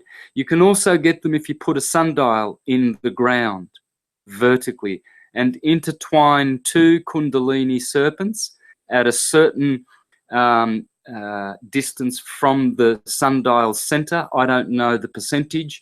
You'll have to ask Tony Bushby, another researcher here in Queensland, Australia, who exposed this in one of his books. I've read all his books, so I don't remember which one, that if you put a sundial with 2 intertwining serpents in the ground from morning till sunset, you will get all 22 letters of the Hebrew alphabet in shadow on the flat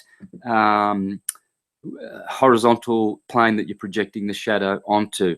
Another way you will get the 22 or 27 letters of the Hebrew alphabet is if you study Stan Tenen's YouTube video called Dance of the Hebrew Letters. Please, please, at least watch part 1. 10 minutes of the most glorious wisdom you will ever, ever delight your ears with. Stan Tenen, genius, superstar syncretist, and a philosopher and wisdom keeper par excellence. Please study Stan Tenen. So, and if you study some of my presentations on the theme of all is Atum, if you go to my YouTube channel, Mr. Astrotheology, the first video you'll see will be one of those. Click on that and then you'll start understanding what Atum means. I'll give you the secrets of all theology in 3 words. Please, please pay attention. All torus fields are Atums. That's what they are, okay? All is Atum. Atum means Adam, it means Aten, it means Amun, and all of its subderivations and whatever else. It is only Atum. There's only this sound, Om, which must proceed from a T or a D, t, d, or other percussive sounds, and then end with a liquid consonant, or N, or other ones like sh, s, and all of the other liquids. But I won't get into that. Here's the point. All torus fields are. There are two words you must understand with toruses. You must understand torus and hyperboloid. Boloid. Hyperbol. Bol. That word bol, that's the word, that's Baal. That is all the 50% of all words that pertain to theology and syncretism in the universe. The other 50% are the torus words. Okay?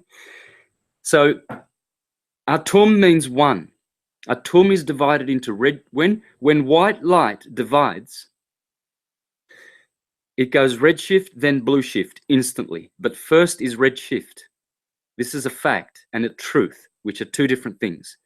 It is both a fact and truth. Okay? So truth is over and above fact, guys. Okay? Jesus, the historical fact, is way inferior to Jesus, the eternal truth. Okay? So when white light divides, a twin is produced. This is Tom. Thomas means twin. Atom means one. The name of the twins are Taurus and Bull.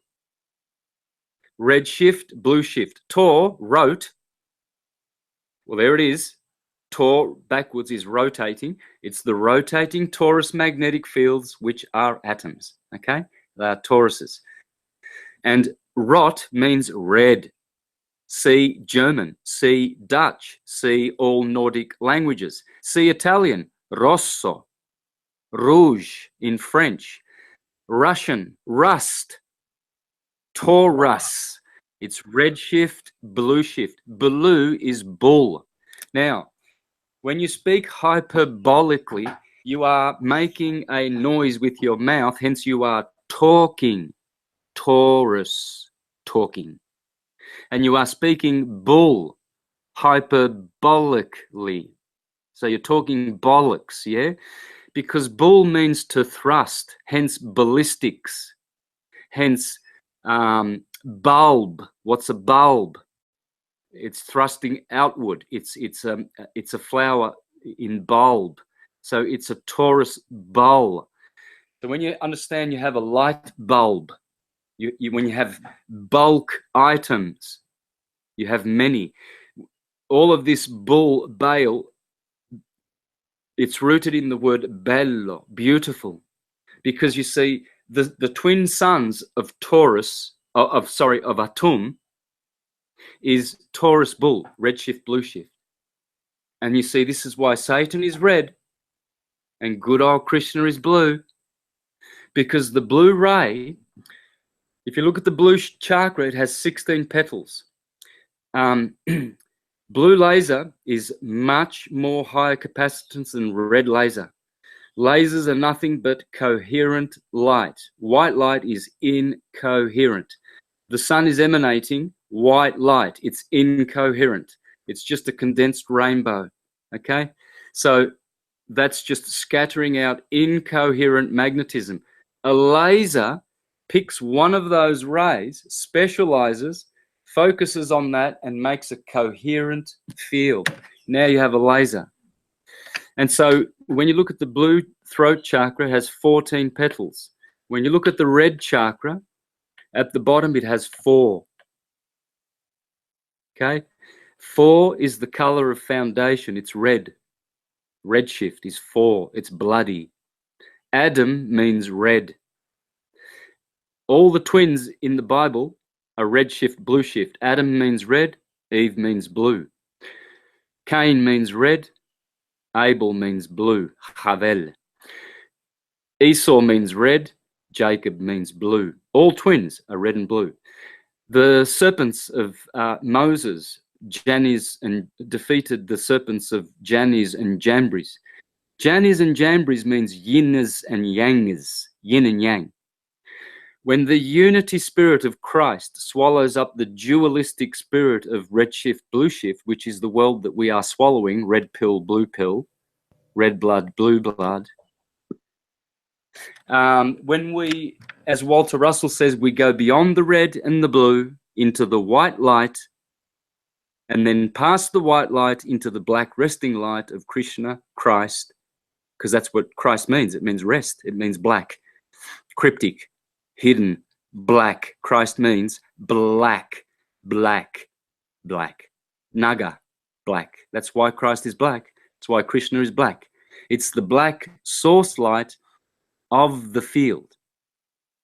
And his partner is white, golden Radharani. And see, when dielectricity and magnetism, Krishna and Radharani, respectively, make transcendental sex in Vrindavan, they produce a third partner, Balaram, L.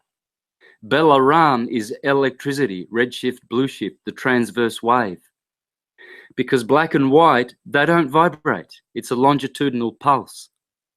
There's no vibration. So black Krishna and white Radha are superior to blue Krishna and red Radha. Red means Radha. You see, radiate, radiation.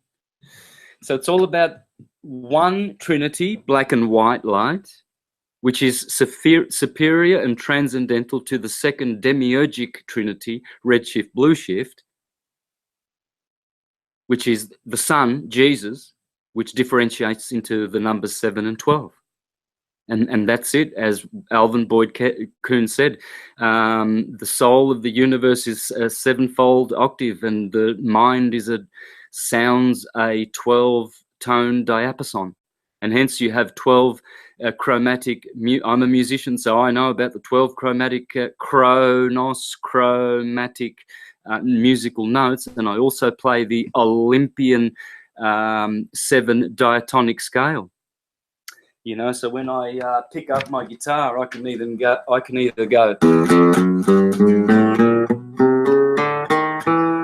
and that's the 12 Titans, or I can go, and that's an octave. It's 12 and 8, 12 and 8, wherever you go. And that's how Jesus is differentiated from Christ.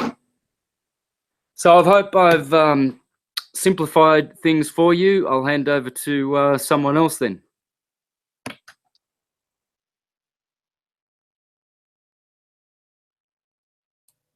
We're all muted. We were all listening, Santos. Matthew.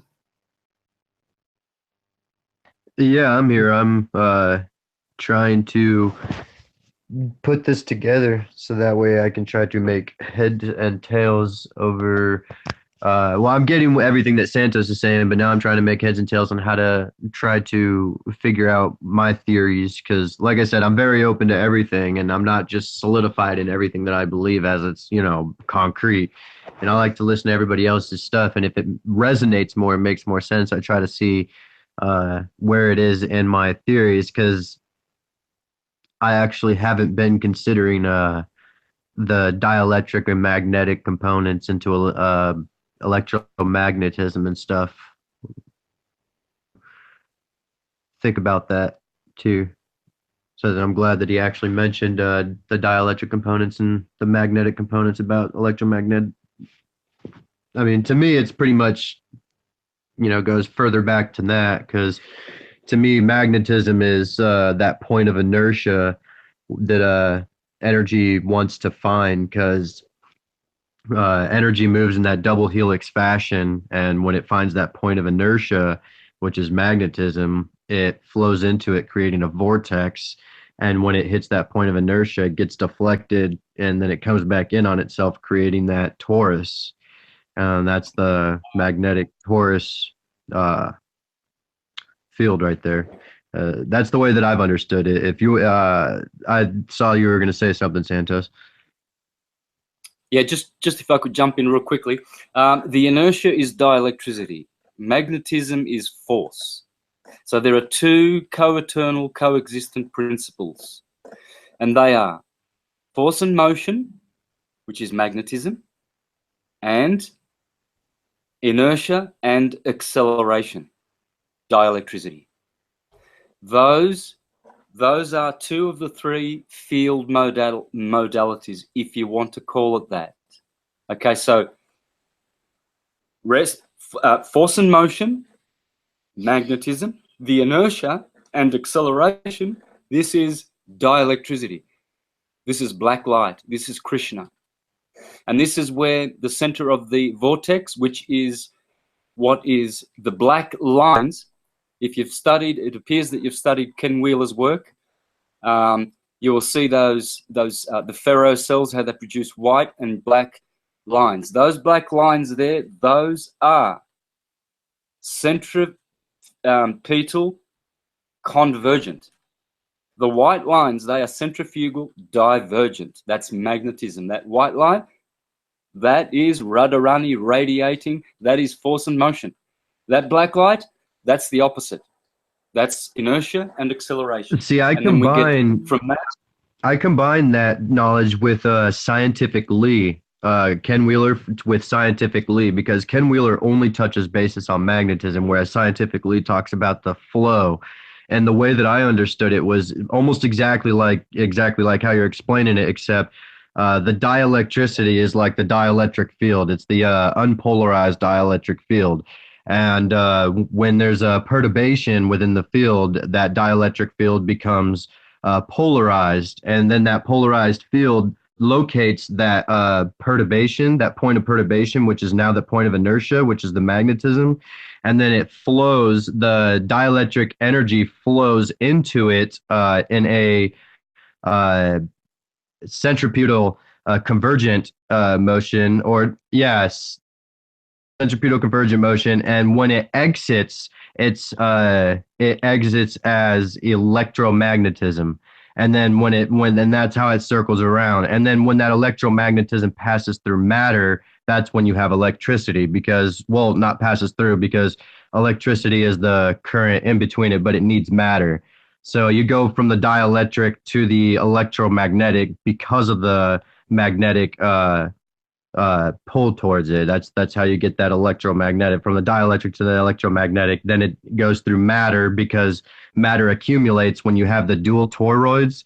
That's why I believe the Earth is in between two toroidal fields, because all the energy is being forced into the plane created between the two fields, creating the matter, aka elemental material that we have. Since I believe that I don't believe in particles. I believe more along the lines of string, energy theory, that everything is vibrating at a, smaller than, not quantum, but because quantum hints at quantity and particle parts. But I say it's just energy vibrating, and at a density, it gets accumulated so much that it creates a mass. And then that mass creates a larger field of plane of equilibrium, where energy will naturally seek, that dielectric field. And now that it's within that perturbation of the, energy flow that's growing and growing because of the matter in between, well, it gets caught within that. And then all of a sudden that dielectric energy enters into the mix. And now you've got a electromagnetic field. But if that's the way I've understood it this entire time, and if I've had it a little bit mixed up, then I'm curious to figure out. No, both of those guys are explaining electromagnetism and what Ken calls magnetodielectricity quite well. What I'm doing is I've seen all of scientifically stuff too, and he's right on there, right there with the flower of life and all of his findings. What you'll find is, if you just have a look at some of my presentations, I'll be releasing my All Is Atum presentation soon. And so what I've shown is I'm merging all of this and gone way, way, way, way beyond where these guys will ever find themselves in, probably in this lifetime and many more to come. Because if what they don't understand is the 12ness of their energy fields that they're looking at, both of them. Both of them are, one professes to be a Jesus freaking follower. He's such a Jesus freak, knows nothing about Jesus. If he knew about Jesus, he would understand his Taurus field is a 12ness. If you can't see a 12ness from Aries to Pisces in all things, you ain't looking at squat. Diddly I squat. understand I kind of get what you mean by the 12ness. I want to understand that more. If you can reach more in depth as far as, body, air, fire, water, earth, and spirit and mind, air, fire, water, earth. Are you talking about the different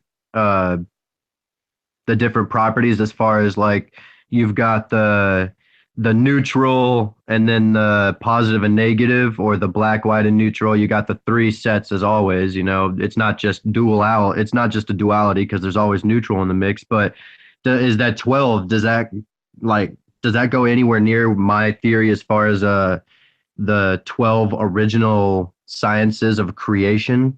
I heard you kind of Yes. comment on that, so I was wondering, as like electromagnetism, dielectricity, magnetism, stuff like that. Is that what it means? Yes. All of these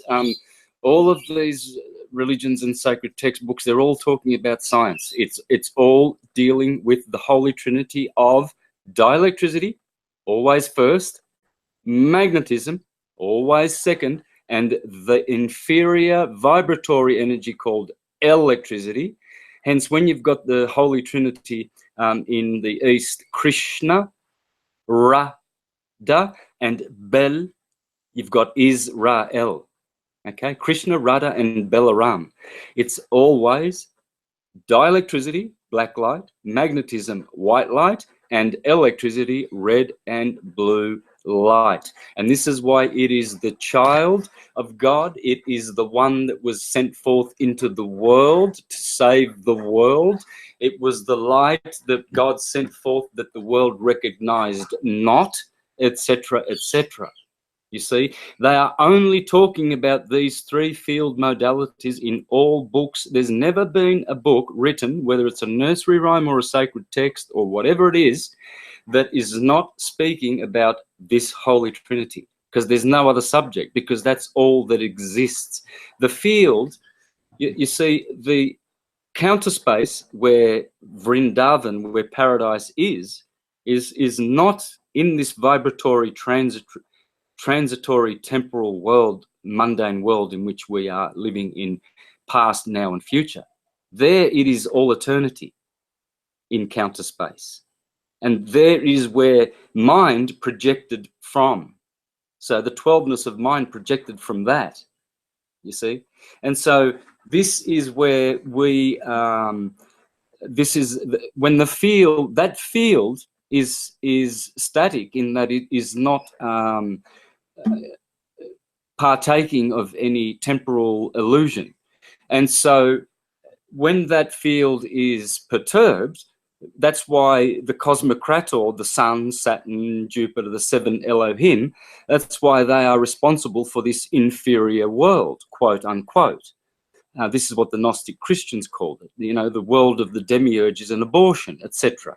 It's because their world is not from the still world which causes this world, which is it is transcendental. This is mundane. This is temporal. So one day it is here, the next day it is gone. So that's why it is evil, but it's not necessarily evil. It's just evil in the sense that it is not pure. And it doesn't suffer. It suffers past and future.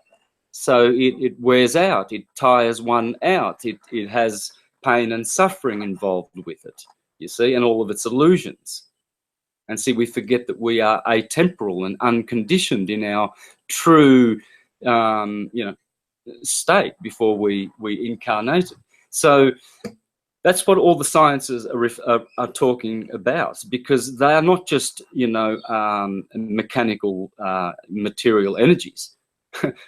Dielectricity is unconditioned blissful consciousness and unconditioned wisdom and love.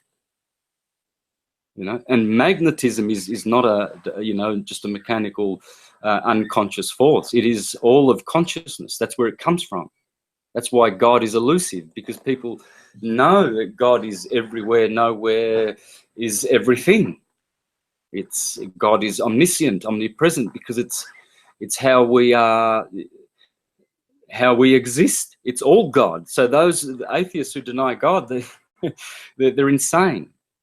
They deny, they show, they betray their insanity, because they are God. It's like the foot saying, "Oh, I don't know who that bloke on top of me is. He calls himself Santos, and he walks on me every day. I don't recognize him." Well, it's my toe. It's my toe. It's so. Yeah, denying God is denying. You can't do it, because to do so you can't speak. That's how you properly deny God. So in their denying God, they are telling forth God. So it's anyway, guys. So it's all about how torus fields work. They work in a 12ness. The center where the energy decides through its willpower to come forth and unfurl in the golden section ratio, that is Aries. And where it reaches its wave amplitude, that's Cancer.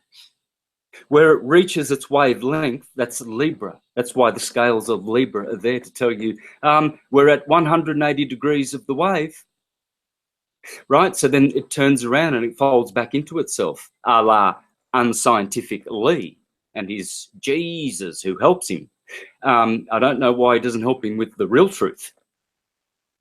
So, and what is happening is it's unfurling in a 12ness, and then at the other wave amplitude is Capricorn, and then at the end of the wave is Pisces, the two fish. And that's the only way to understand God, energy, consciousness, everything. Do you want a big toe? Do you want the grand unified theory? You'll never find a better one. Never, never. It's the 12ness. And it will really hit home, listeners, if you watch Stan Tenon's Dance of the Hebrew Letters, and also watch my one on the runes, the Nordic runes, and the Futhark. I'm going to release one next week about the Futhark. Watch out for that one, and also watch out for the presentation I've done on Julian the Emperor, who his uncle Constantine was the deviant who introduced this whole monkey story about a Jesus historical man who came here to defecate and urinate and die on the cross, a la Mel Gibson's Jesuit Passion of Christ bullshit, and a la his mother Helen, who went to friggin' the Middle East and invented Nazareth because it was in the sacred scriptures for gazillions of years, and so she actually made a town called Nazareth, the stupid woman, so that their historical Jesus bullshit Roman calendar could be used to sodomize us for 2,000 years. There ain't never been a historical Jesus, dudes. Never, and never will come to save nobody. Vicarious salvation, that's for buffoons. Remember Jesus in Matthew chapter 7? Many will say to me in that day, Lord, did we not prophesy in your name? Did we not expel demons and perform many powerful works and testimony and witness to your name and so many deeds and blah, blah, blah, blah, blah, blah, blah, blah. Get away from me, you workers of lawlessness. I never knew you. I never knew you. Sorry. Get away. Don't touch me. You're defiled. They're defiled with stupidity because they're waiting for Jesus to come and wipe their diapers. Oh, he's coming in the clouds. There he is. Jesus. That's the Jesuit Jesus, dudes. The Illuminati families. Check out my presentation exposing the Illuminati families behind the globe and Jesus, the historical dude. Yeah. Yep. Those might be handy vids to watch. And Alvin Boyd's Coon, who is this King of Glory? And find out about the glorious Christ within, guys. It's so wonderful when you practice true Christianity. It's non-ejaculatory. It's consciousless, guilt-free sex.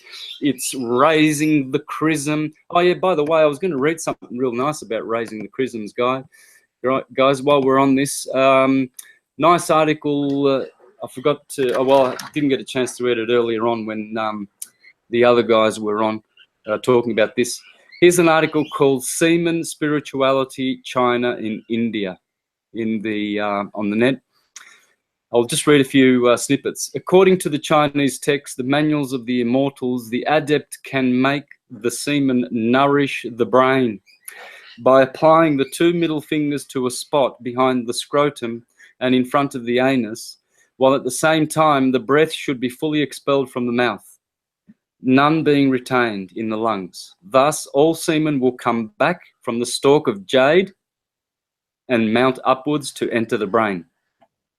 Okay, that's from the book Si Fan Fu Ruan, Sex in China. Now, it was mentioned earlier on, how can you practice, how can you teach young men? Easy. 2 exercises. Learn how to breathe and expel all the breath from your lungs. When Santos, Matthew wasn't here for that bit. Do you just want to explain a little bit about what you're talking about? Because he wasn't on the hangout when big discussion right. About. Yeah, true. Well, the point is, what I teach is true Christianity, which is non-ejaculatory sex, which is, if you understand how to read the Christian Greek scriptures, you will realize that that's what it's talking about, how to raise the Christ. And that is the cerebrospinal fluids, which end up in the semen, you see, which give life and which are to be retained at all times in sexual practices. And so in doing so, in White Tantra, you are actually practicing the most ancient, true Christian science, not the religion of Constantine based on a Anno Domini Julius Caesar Anno Domini calendar. So they call it Anno Domini because it's anal domination. And they replaced JC, Jesus Christ, with Julius Caesar, which it is. It's the Julian calendar. It's not. This is the joke the Romans love to play. The plebes go, oh, yes, but Jesus was born. He was, because it's his calendar, isn't it? Anno Domini, Dominus is the Lord, Jesus. No, it's the Lord is Julius Caesar, dudes. Because Jesus Christ historical did not live. It's a Roman hocus pocus, honky shonky, wonky, dodgy, bogus, pseudo science Ponzi scheme. Big time. Big time. And what they're doing is they're introducing through the Jesuits how to eat dead corpses, animals, called cuisine, and how to ejaculate, which are the 2 reasons why people are dying. Because they poison their bodies with animal blood, and they are expelling their life force because they don't know how to, they're incontinent and can't retain it for more than, 36 seconds? I wonder what's the experience with most of the ladies out there. Do you get more than a minute out of most of those guys, ladies? Yeah, let's not go there. Anyway, so here's another article here. The science of the ancient sages teaches that the sexual reproductive power, the life force, can be transmuted into superior forms of energy called ojas or tejas. The practitioner causes his seed to rise up to his crown center, Sahasrara, the crown chakra, where it becomes transformed into soma, the nectar of immortality. This is how you live forever, guys, okay? It's the elixir of life which is hiding in your body. See my presentation, Secret of Secrets, the elixir of life hiding in your body. It's the most viewed one of all the presentations I've ever done. Continuing, through the tantric procedures via the lymphatic system, the semen reaches the brain, corpus callosum, where it is processed into extremely subtle energies, ojas and tejas, used by the higher mind. As the physical brain needs oxygen and proteins to function properly, the higher mind, superconsciousness, needs big quantities of ojas and tejas energy. The tejas energy is that energy which produces the halo around the saint's head. The ojas energy is that energy which confers the extraordinary vigor, power, and virility. Semen retention is very valuable for both spiritual and material health. Semen retained in the body goes upwards to nourish the brain, rendering the body robust. And the memory and intellect incredibly sharp. Confidence, determination, optimism, willpower, fixed intelligence, noble character, photographic memory, and shining good health are all fruits of conserved semen. In the beginning, Brahma created the four sages named Sanaka, Sananda, Sanatan, and Sanatan Kumara. All of them were unwilling to adopt materialistic activities because they were highly elevated due to their semen's flowing upwards. Observance of brahmacharya would appear to be meaningless because scientists through laboratory tests have proven that semen cannot be reabsorbed into the system and that the brain has nothing to do with semen. Observance of brahmacharya would appear to be meaningless because scientists would, through laboratory tests, answer. This is the answer. Semen is a mysterious secretion that is able to create a living body. Yeah, see George Carey's work. Semen itself is a living substance. It is life itself. Therefore, when it leaves man, it takes a portion of his own life. A living thing cannot be put into laboratory tests without first killing it. The scientist has no apparatus to test it. I have thousands of letters from young men who have wasted this precious fluid, who are in a miserable plight. This is the guy writing the article. Several young men even go to the point of committing suicide. Through reckless waste of semen, they lose all their physical, mental, and intellectual faculties. Those who are perfect brahmacharins have lustrous eyes, a healthy body and mind, and a keen, piercing intellect. Through the practice of yoga, the seminal energy, not the gross physical semen, flows upward and enriches the mind. This has been declared by the sages. You will have to experience it yourself. Anyway, I'm not going to read on that article. If you want me to send that to you, just send me an email or something. But it's called The Seminal Truth. Okay? Semen, Spirituality, China and India. And there's various articles. I just won't go into them all. But that's the true Christian religion, guys. Can I ask a question? You've been talking about all that for men. Is it the same for women then?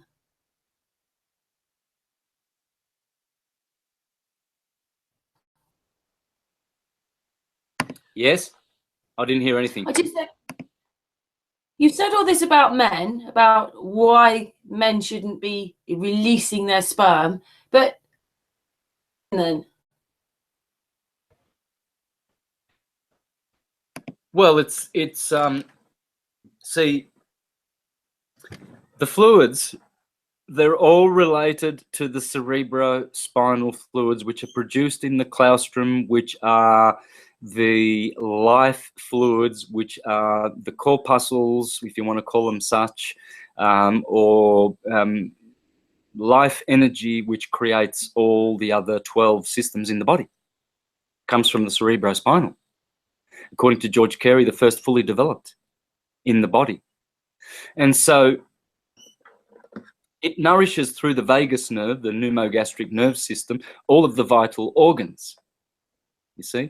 And that's the river of life flowing through the Garden of Eden. When you eat the fruit of life from the tree of the fruit of life, you are having a physical ejaculation. You don't need to.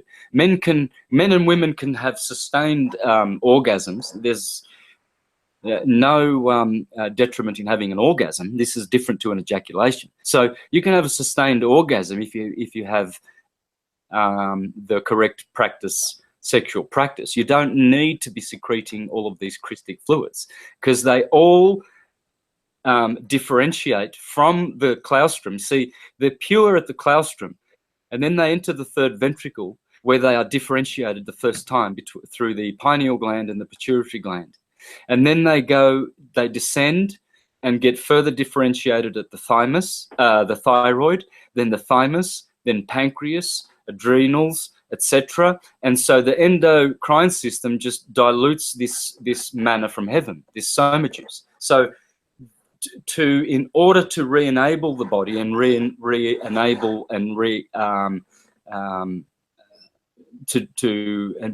the Christ, and get out of the carnal mind and go into Krishna consciousness, you need to return those fluids, and they need to be perfected again and unified, purified, because they have now been differentiated.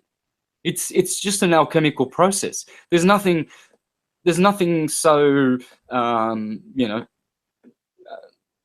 scary about it or daunting. It's the only story that is in all sacred scriptures.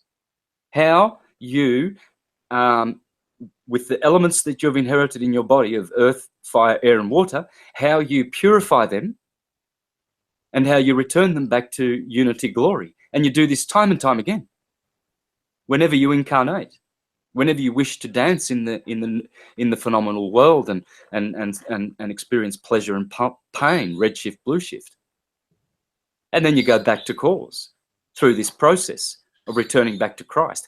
This shows that Christ is not historical, because you can go anywhere in the universe and you'll find a story about Christ. There's only the one story. There's no other story. I've proven it. There's only the one story. Okay, the names are different. Yeah, but a car in Italian is macchina. But we're not going to kill each other because I offended you because I called your car a macchina. That's not an offensive word. It still means car. So you don't have to punch me in the teeth and stab me because I don't belong to the religion of calling a car a car. Okay, when I'm in France, I call it a voiture. Yeah, a coche in Spain. But it's Christ is never differentiated into anything else other than Christ. Doesn't matter what you call it. It matters not. And we are being deluded when we think that men invented religions and whatnot. That no, we are scientists. It's science. The ones who make religions, like the Joseph Smiths and the Charles Taze Russells and the Rothschilds and the Vatican families, they all own one of those corporate Christian registered 501c3 corporatized Jesuit-controlled churches. Rest assured, there's an Illuminati family behind every single one of them. The true Protestants, the Cathars, the Bogomils, the Albigenses, the Socinians, the Lollards, the Collegiants, the etc. They were snuffed out by Calvin and Martin Luther, who were Jesuits, and the Copernican types, the Globies, and the elite families who have witch hunted the true Christian religions of not eating meat and not ejaculating and knowing about the Christ within and astrology and the healing properties of herbs, etc.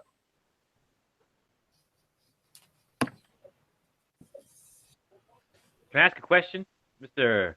Brother Santos, about so I'm definitely working on, conserving my sexual energy. So if you find a soulmate, right, that you connect with, then would you say it would be fair to ejaculate within that partner to create a baby? Because I know I've heard you talk about how the immaculate conception is possible within us, but at this age, because we have been very much disconnected from nature and how to do that. So what are you making a baby? I mean, and ejaculating in a woman that you love or of that nature? That's my question.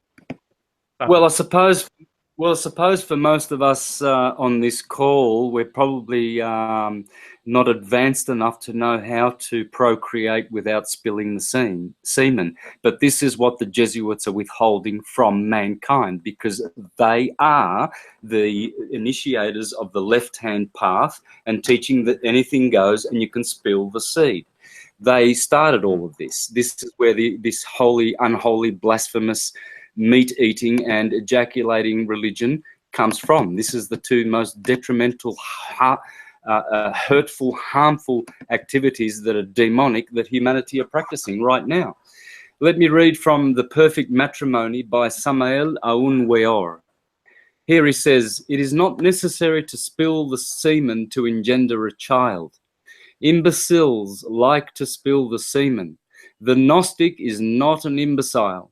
When the couples are sexually united, clairvoyants clearly see a very brilliant light which envelops the pair. In this instant, precisely, the creative forces of nature come to serve as a means for the creation of a new being. When the couple allow themselves to be carried away by carnal passions and then commit the crime of spilling the semen, those luminous forces withdraw.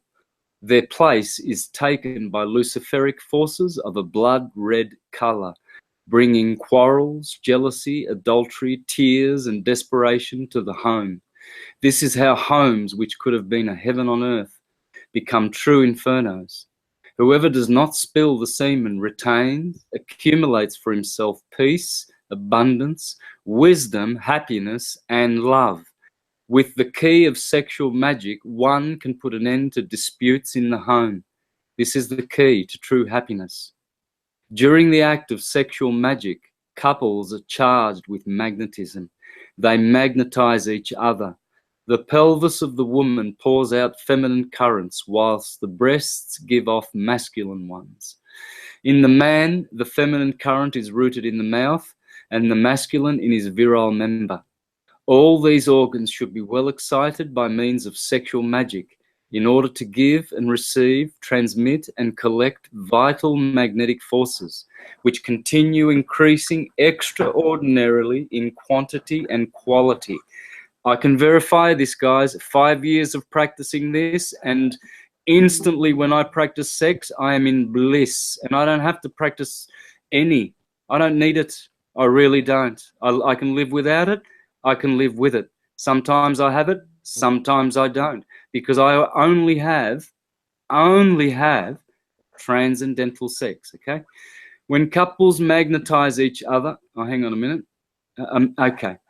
In the homes of Gnostic initiates, where between the couples there is such intimate sexual contact, delightful dance, joyful music, the ardent kiss, have the object of achieving of a mutual magnetization of man and woman. The magnetic power is masculine and feminine at the same time. The man needs the currents of his wife if he really wants to progress, and inevitably she needs those of her husband to achieve the development of her powers. When the couples magnetize each other, things progress and happiness makes its nest in the home. When a man and a woman unite, something is created. Scientific chastity permits the transmutation of the sexual secretions into light and fire. Every religion which degenerates preaches celibacy. Every religion at its birth and in its glorious splendor preaches the path of the perfect matrimony. Okay, this is the path of the perfect matrimony that I'm speaking about, guys. I practice it, have been for better part of 6 years now, and it gets more and more glorious every time, okay, where you don't have any desire for sex at all. And it's like almost, yeah, and it's not bothering you, it's not calling you, it's not demanding your attention, it's not alluring you. You are the master of it. You can do it whenever you want, how much ever you want, and you can put it in its place, you dominate it, you put it in the cupboard, you take it out. whatever you want. You are the master. And there's only one way of doing that. You can only be a master of anything when you are a master of your ejaculation, period. Until such time, you are not a master. You are not a master of anything. Hence, passing your testes, the testicles, right? I mean, this all comes from us. And then, because my frustration with that was like, well, why would we be given this option to let it out, right? And because I'm getting there. I really actually am starting to feel. I used to always look at women and get this butterfly feeling and excited, and then I want to go and do something, and then I get it out, and then I feel like, what a relief. But then, of course, the energies within me were just always draining and draining and draining. But then I'm thinking about it now, and I'm thinking, okay, well, if this earth is called hell metaphorically, if these bodies are kind of hellish bodies, if we're trapped in this shell and these testes, then in a sense, like, I guess it's our goal, each and every one of us, to pass this test of balance, just balance. I mean, I guess it's just really simple. I mean, because if I think too hard about it, then I get in my own head about sexual energy. It's so tricky. Like, cause it's the temptation is like, I mean, there's a damn group called the Temptations for a reason. I mean, it's that intense. So yeah, I'm grateful to hear that, man. I'm getting there, but it's difficult, but it makes total sense to me now. I mean, even more and more. A lot of people struggle with Jesus, because Jesus as the literal model is a good model. It's a moral man who is a blessed man with great teachings, and the teachings are what is the point. It's in the teachings. Blessed are those who hear my words and practice them. It's in the words. It's not in any historical fact. You will never be blessed by a historical fact per se. So it doesn't matter if he was blue-eyed, golden-haired, or a black Jesus, or he was Galilean or Judean or demonic or a wine drinker and friend of tax collector. It doesn't matter, because they are all symbols. They're all symbols. They're all symbols of your nature and what you are struggling with, addictions, lust, and how you are transmuting your Jesus into a Christ. You've seen the Son, you will see the Father. So you're all glorious. You are all glorious Christians, because you have all been christened with Christ consciousness, and you are reactivating that, and you will become fully illumined Christ. Remember, Jesus said, do not be alarmed. These things you will do more and better than me. Okay? And that's true. Jesus is true. It's not fact.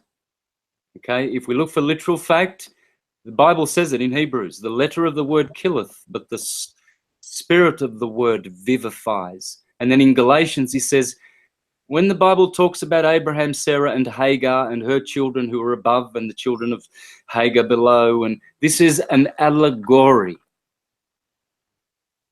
Moshe ben Amun, Moses ben Moses, the great Kabbalist of the Middle Ages who lived in Spain, who said, children of Israel, Christians, please, if you read our Torah and you think there is history and fact in there, you are stupid. We clothe our beautiful teachings with a cloak, and you are to unclothe this cloak, and you are supposed to go through the 4 levels of Pradesh, the first level. See, the word paradise has 4 consonants, P-R-D-S, and they are the 4 key words in Kabbalah, in Jewish religion, science, where they teach the first level is literal, Pradesh. I think that's correct. Okay, and then you've got Resh, and then Drash, and then Sud. And Sud is the level that you're getting here with my presentations. It's the anagogic. It's not the allegoric, which will be equated to Resh and Midrash and all of that stuff. When the Jews study Midrash, they're studying the 3rd level. They're not studying Sud, the deepest level. What you're getting from me is you're getting Sud. So it's paradise, Sud. And that's the anagogic level. Ana means fire. You see? And you're getting the baptism of fire. See, the churchgoers, they get a baptism of water, M-I-S-T. But the mystic, M-Y-S-T, that's fire. That's a different element. M-I-S-T, Plato said that's the false baptism. That's the psychic spirituality. It's not the anagogic, the Christ consciousness. It's the false baptism. So you see, most of these Jesuit churches only give you a water baptism. But John the Baptist said, hey, dudes, I only baptize in water. The one coming, he's going to baptize in air and fire.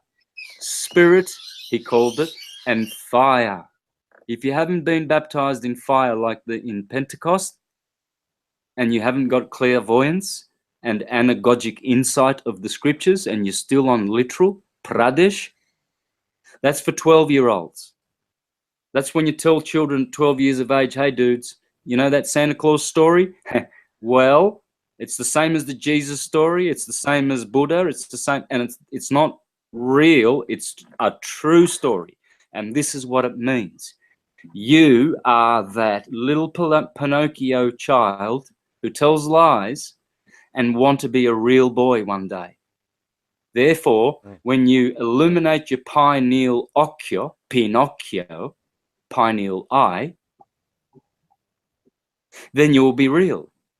And so everybody's a Pinocchio. We're sitting around telling lies like the prodigal son, wasting our semen with the prostitutes, drinking wine with the imbibers of intoxicating liquor, and then all of a sudden, bang, we come to our senses and we say, I'm eating the same food as the pigs eat in my father's kingdom. I think I'm going back to my father's kingdom.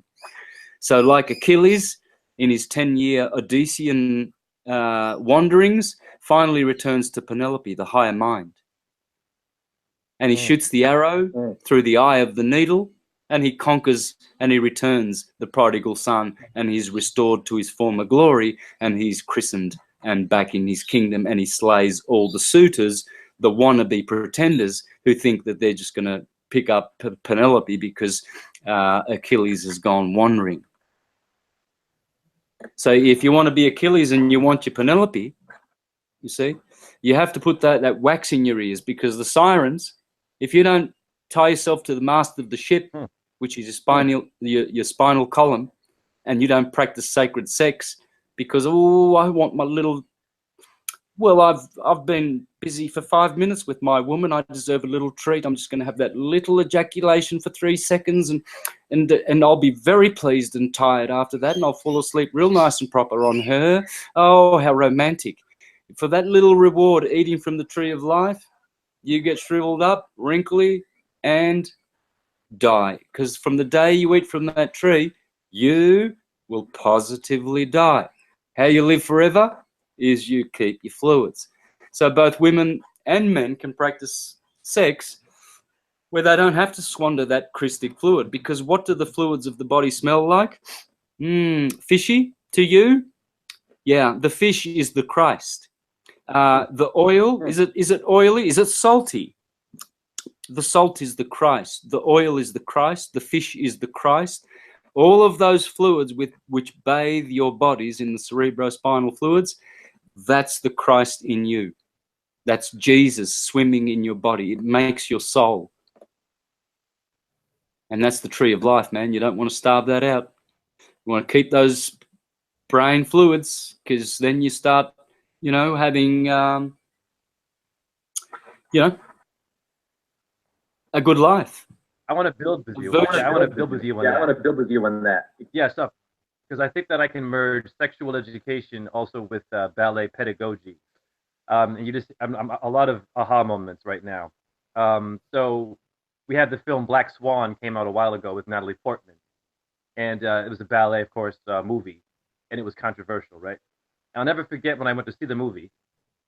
I actually had one of my students. She was there with her mom, and she was underage, like maybe she was 14 years old, right? So, I'm sitting in the cinema at the time with my person I was seeing, and the movie begins and all this stuff comes out. The director of the ballet company says stuff like, would you fuck her? Would you fuck her? There's a lesbian scene. I'm not against, you're that, but it was done in a way where it was confusing. She cuts herself and is bleeding, and then it's basically a satanic ballet movie. Clearly, it's just dark, dark, dark, dark, dark, right? So I'll never forget watching my student leave that cinema in tears, broken as a dancer, seeing her ballerina star in this movie about ballet, understanding of sexual energy and how traumatizing that was. And if the mother knew what things really meant, that we could be more versed and do research before we take our children to these movies, which we know that they use movies, drain the energy to get us confused, especially that ballet film, right? And so then now I'm realizing that we also have a dance belt in ballet. Men wear the jock strap, right? The Bible is two bulls, there's two balls. These balls, this jock strap or the chastity belt, right? Where all that energy is. When I was wearing that, I was protecting, in a sense, pedagogy to protect. And you keep talking, and it makes more and more sense to me. The child is what these metaphors are, and in every single ballet, that theme is there. And that movie specifically traumatized one of my students, and I'll never forget that poor child. And I'm sure even today, she still is traumatized from seeing that film. And it won Oscars and shit. It was called, brilliant because it was on the edge. That's not on the edge, man. That's abuse. That's sexual abuse in a sense. And so then also, when I look at the Ophiuchus constellation, we have the scutum constellation or the scrotum, and then you find a term called coda or chota constellation. The chota's near your groin, right? And I remember hearing these terms when I was younger. So that's the phallus of Osiris, but the phallus relates to us, Isis. It's the man and woman inside that phallic symbol. Used sometimes with the phallus being a man thing. Well, like you said, the one is us. It's together. So to keep it simple, with that jock strap or that dance belt, which makes a T, by the way, for Taurus, which is beautiful. It makes a perfect T for the thong Taurus. The underworld, the lower chakras, all these symbols, they're so important to decode because of what you just said and how vast that is and how hard it is. Once again. So if I'm teaching ballet and I'm saying, hey, your dance belt means this, and look up scotum and how it's your ball and how inside of that ball in ballet, we have the Christ, we have the man and the woman swimming together, jump for your grand allegro. How that dance belt, I never saw it that way. It was uncomfortable. It would hold my thing, whatever. Painting, there's a brilliant metaphor in the dance belt with the jockstrap. The energy, it holds it for you, and have your balls flying around, and you lose your shit everywhere. So I'm just grateful that this is actually now starting to really marinate. Because as a dance teacher, simply sexual energy. It's the man and the woman dancing together. And if I can find a unique way, obviously I'm starting to get it now, to apply sexual energy with my dance teaching, I think that will severely help the young people today. Because, yeah, it's just all about Nicki Minaj. I mean, I'm teaching at dance studios where you have 8-year-old girls twerking, popping their booties, and they know all the lyrics and bumping and grinding and shit. Trophies, and they go into these damn competitions, being sexy, toddlers and tiaras. Once again, the two bulls. So they use force field energy against us constantly, and dancing is a huge vibration. What we were doing in the ancient times, we were dancing and vibrating on Mother Earth, containing it. So once again, I'm having a lot of aha moments tonight, and I want to say thank you, because I clearly now know what I need to do, and it's clear. Thank you, Santos. Mon plaisir.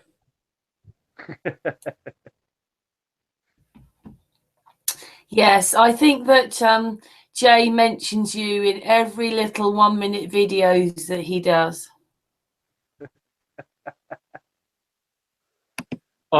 Jay's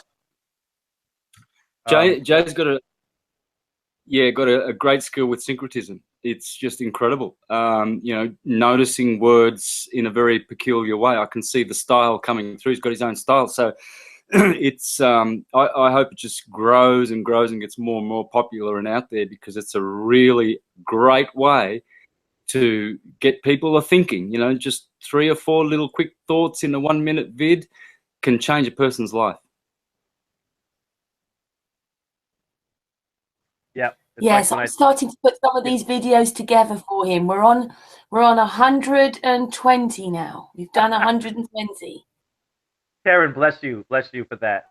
You stay up tirelessly, and you provided a platform, and you know, once again, you have a lot of information, and the fact that you've done that for me, you know, honestly, I just wanted you to put them together for a mix. But then when I thought about it, and you posted it with the music, positive responses, I was like, yeah, let's go for it and promote it, because it's not my information, it's our information. You know, half of my family's on medication, half of my students are on medication, and one time and told me, you know, shit, you know, I'm sorry I didn't come to class because I had suicidal thoughts. I said, listen, sweetheart, relax, it's okay. Today is the point. The fact that you came and you applied yourself. Plie simply means to apply. When you're bending your knee, you're opening yourself. You're opening your consciousness. You're creating the octahedron, the two pyramids, diamonds, when you bend in ballet. That geometry has to be decoded and explained. I can do that. Matthew can do that. Santos can do that. I can teach that, but it's not my shit, you know. So, to that, and I sent Santos that link, and I'm honored that I've met all of you, that we're here, and that we're doing the work, you know. I think it's a lot of really intelligent people understanding rather a lot, and came across Matthew, you know, like he was saying the other day, Matthew, I don't really have that many people I can talk to about this, or nobody gets it. And it's finding that bit where all you lot understand each other, even if you're coming in at slightly different angles, and being able to talk a bit about it. Yeah, yeah, and we're not. Yeah. This is all happening because you're there and you want to talk, and we get together. Yeah, I'm on a new thing where I don't feel I have the urge to debate anymore. You know, I watch a lot of, you know, other links, and people are trying to debunk and debunk and debunk. If I can get life-saving information done in 1 minute, right? I'm not bragging. I'm grateful. But if I can do that, I would rather just where I can see all the things that connect me to all these gods and goddesses and all these different cultures quickly.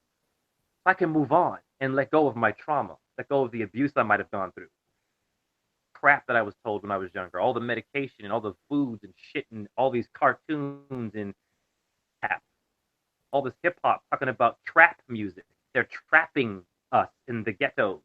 So stay trapped. It's cool to be trapped and to shoot your brother and your sister. And then to have her in the video, this beautiful energy dancing, but she's twerking. She's jerking her body and doing this whole ritualistic thing, opposite of what hip hop is.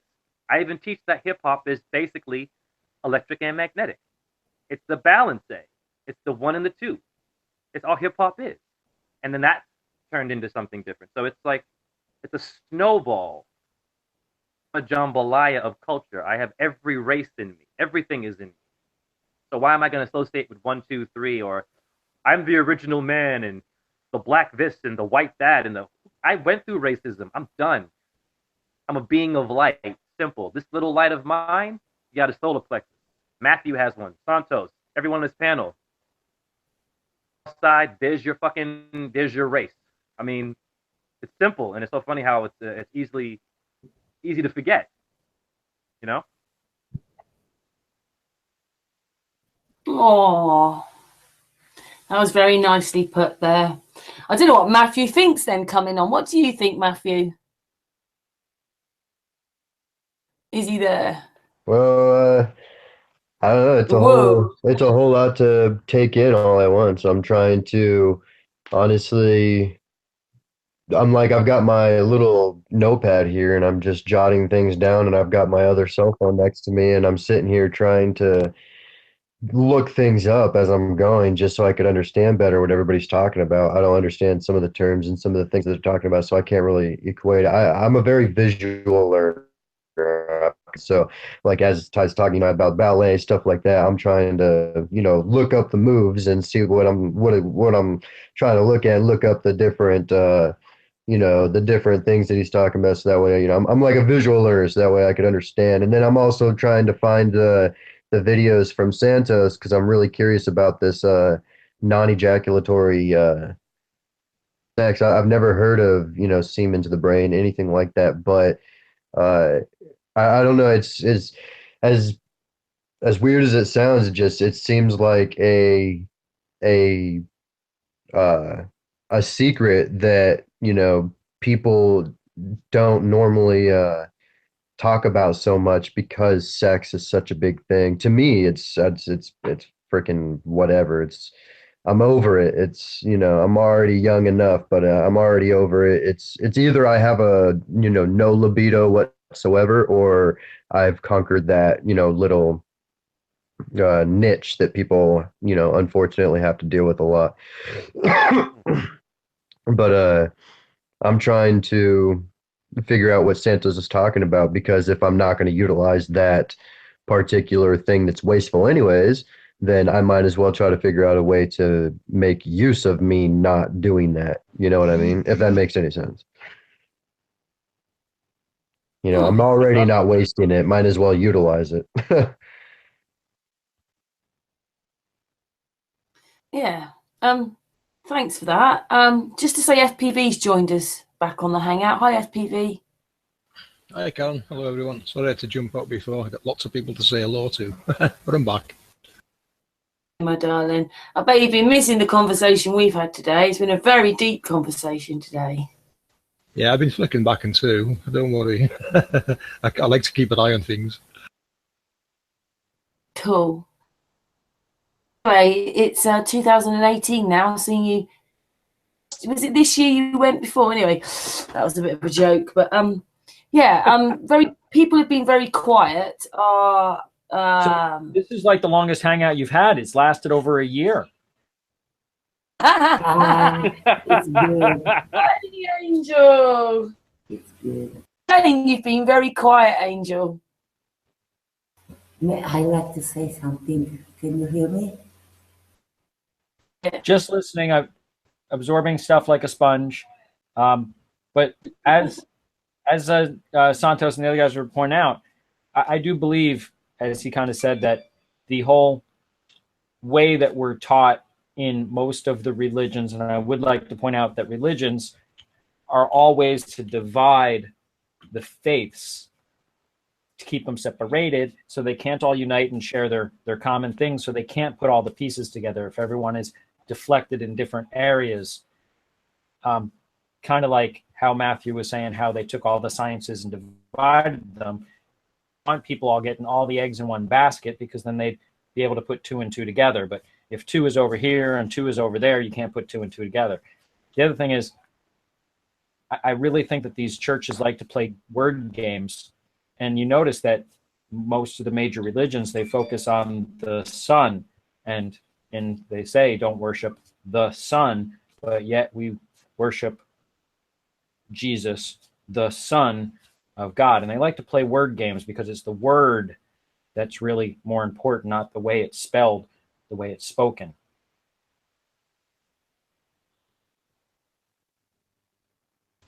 I like. Oh, I like. Go on, you did. Yeah, Yoshua in Hebrew. Jesus in Hebrew, it's Yoshua, and Yoshua is like the Moshiach. It's come to save everything, to save the people, save their nature. Yoshua and Moshe, it's the same. Moshe is come to from Masha. Masha, it's save people. So we are Moshe and we are Yoshua. That's beautiful. Thank you. I made a connection, you guys. Santos recommended it's a awesome documentary on the secrets of sex, and it breaks down all the Hebrew terms. And I wrote a poem, but is shin in Hebrew is fire, correct? And then behind the shin you have your calf muscle. Horse is a magnetic energy, so you have this fiery bone, this calf that takes you to ascension. So like what you're saying, all of our body parts in terms of Hebrew or Hindu or anything, or even in Arabic, with these opposing forces, even in your body, to prepare you for something beautiful. It's no coincidence that we have these aggressive sports where you can break your shin, you can sprain things. Injury prevention is also containing sexual energy in a sense, making sense to me. I've torn everything in my body. And I was told by a doctor who was smoking cigars in Switzerland and eating, he had a mansion and $1 million, telling me, oh, your career is over. Your hip is destroyed. He gave me an MRI scan. And then I went to my sacrum and it's sacred. And so doing my own damn research, I'm walking and I'm healed and I can dance again because my body wants to live. We have an immune system. Yeshua, the Yesod, is the ninth sphere, is your crotch, and the Kabbalah. Yes, Yeshua. It's all about yes. Yes, we can. Well, I'm going to flip that whole term to yes, we are. We have it. We are the ones we're waiting for. It's all in the body. It's incredible. Yeah. Beautiful. Can I just say that Flat Fred's been very quiet up the end? Flat Fred, are you still there? He might have fallen asleep. It's quite late here. Flat Fred, are you there? Or have you fallen asleep? Yeah, I'm still here, Karen. We've gone from Ivy, we've gone through tantric sex, we've gone through all these things. What do you make of this evening then? It's great. So it's good to be on panel with Santos. I like Jay's stuff. I like the sound of his stuff. Always good with Angel. Thank you. FPV, always a pleasure. And Judith, I love her when she talks. She doesn't talk enough. Thank you. It's true.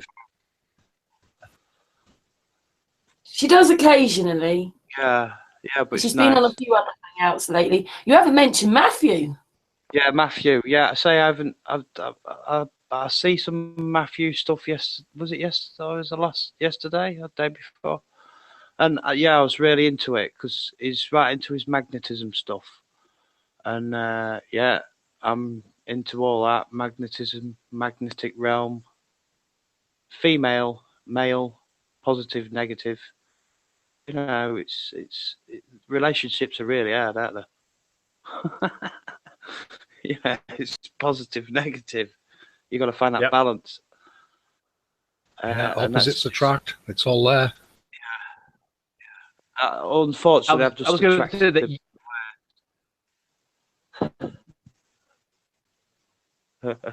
Judith has some really amazing videos of Venus, and my thesis is about that, and I just wanted to shout Judith out. You should check out her YouTube. She's got this incredible, whatever they're showing us is complete bullshit, but this Judith stuff that she has, it's the dodecahedron. I can see everything that I've actually been talking about. I haven't seen it really until I saw her videos, and she plays beautiful music, and it's this glowing energy of light, different lights, constantly moving, and it's like, wow. It reminds me of a kaleidoscope, the different and diverse ways that you can sort of manipulate energies, and it's doing it by itself, but it's doing it in all of our birth charts 24 hours a day. It's wow. Just amazing. Thank you. I want to find the video of there's this guy, he built a customized telescope, and he took a video of the telescope as he was zooming in on the stars, and he zoomed in so much on these stars, and he actually was able to focus to the point that you saw the geometric shapes inside the stars, and the geometric shapes started to actually move. and transform into different shapes. Like it would start off as like a line, and the next thing you know, it was like a cube, and then all of a sudden there was like this triangle, and then all of a sudden there was like, and then it just, and there was colorful to it. It looked like rainbowy, disco like kind of like a water or like a light at the bottom of a pool, but like just bunch of lights, you know? And it just kept like kind of flickering. It was really, really nice. I want to find that video again and see if I can find it. He showed a bunch of different stars. Some of them like changed into different shapes. Some of them went from like bright to dim to bright to large to small. And it was just, it was intense. So to me, that helps, that to me almost concretes the fact that there's water out there and that some kind of luminescence is happening, and either it's sonoluminescence or it's electrochemiluminescence. And I say that because there was I think it was Picard's son, August Picard's son. He went to the bottom of the trench, Mariana Trench, and he saw like this lake that was down there, and it looked like it had a beach of its own. And whatever animal went into it died, right? So I'm thinking that must be an area where it's possible that that's the waters beyond. You know, it's beyond us because he couldn't penetrate it. The submarine just bounced off it, and it was also a salty solution that they got a sample out of it. And when I was looking into it, I found a solution. It's called like Clarice solution, and it's the most saltiest, most dense solution in the entire water-based solution in the world, and it's poisonous even to the touch. It's thallium based. So I'm thinking, if it's possible, what if the outside, you know, waters were this Clarice solution or something along those lines because of the density, the saltiness, and the toxicity. But when you use electrochemiluminescence to induce a plasma-like glow, and then you get the energies, the electromagnetic field energies around that glow, maybe that could explain stars and the movement of, you know, the celestial bodies and stuff. I've got a little theory. I don't know if anybody's ever noticed. When the stars only come out as the sun disappears, right? And then when the sun's completely gone, then the stars are really bright in the sky. And the same thing happens. It's funny, mental, really.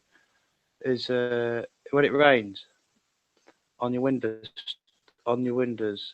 and it's dark at night, and if you move the light from a street light, can cause the same effect as starlight thing. And I've noticed the stars only come out as the sun goes. Thing as the sun's gone, as the light's traveling away, some sort of backlight comes for the stars. And it's just, I've seen it on a window when it rains at night time. Look on your window. It's the same. You move. It's the same thing as the stars twinkling. In the twinkle, it's the same thing. It's some sort of moisture. It's got to be some sort of moisture and light together up there. Whatever it is, it's beautiful. Whatever it is. And they're not very far away either. Well, some of them aren't very far away, and most of them aren't even that far away. It's a fantastic light show, isn't it? Yeah. Yeah. And this, Yeah, there's definitely a rippling going on. Actually, now I think it's a map of the underworld. That's what I'm thinking now. What we're seeing in the heavens, it's a map of what's below. Well, I've got I a believe right. the star. Oh, sorry, go ahead. Sorry, Matthew. I've got Orion in my view at the minute. And I tell you what, I've never took so much notice of it.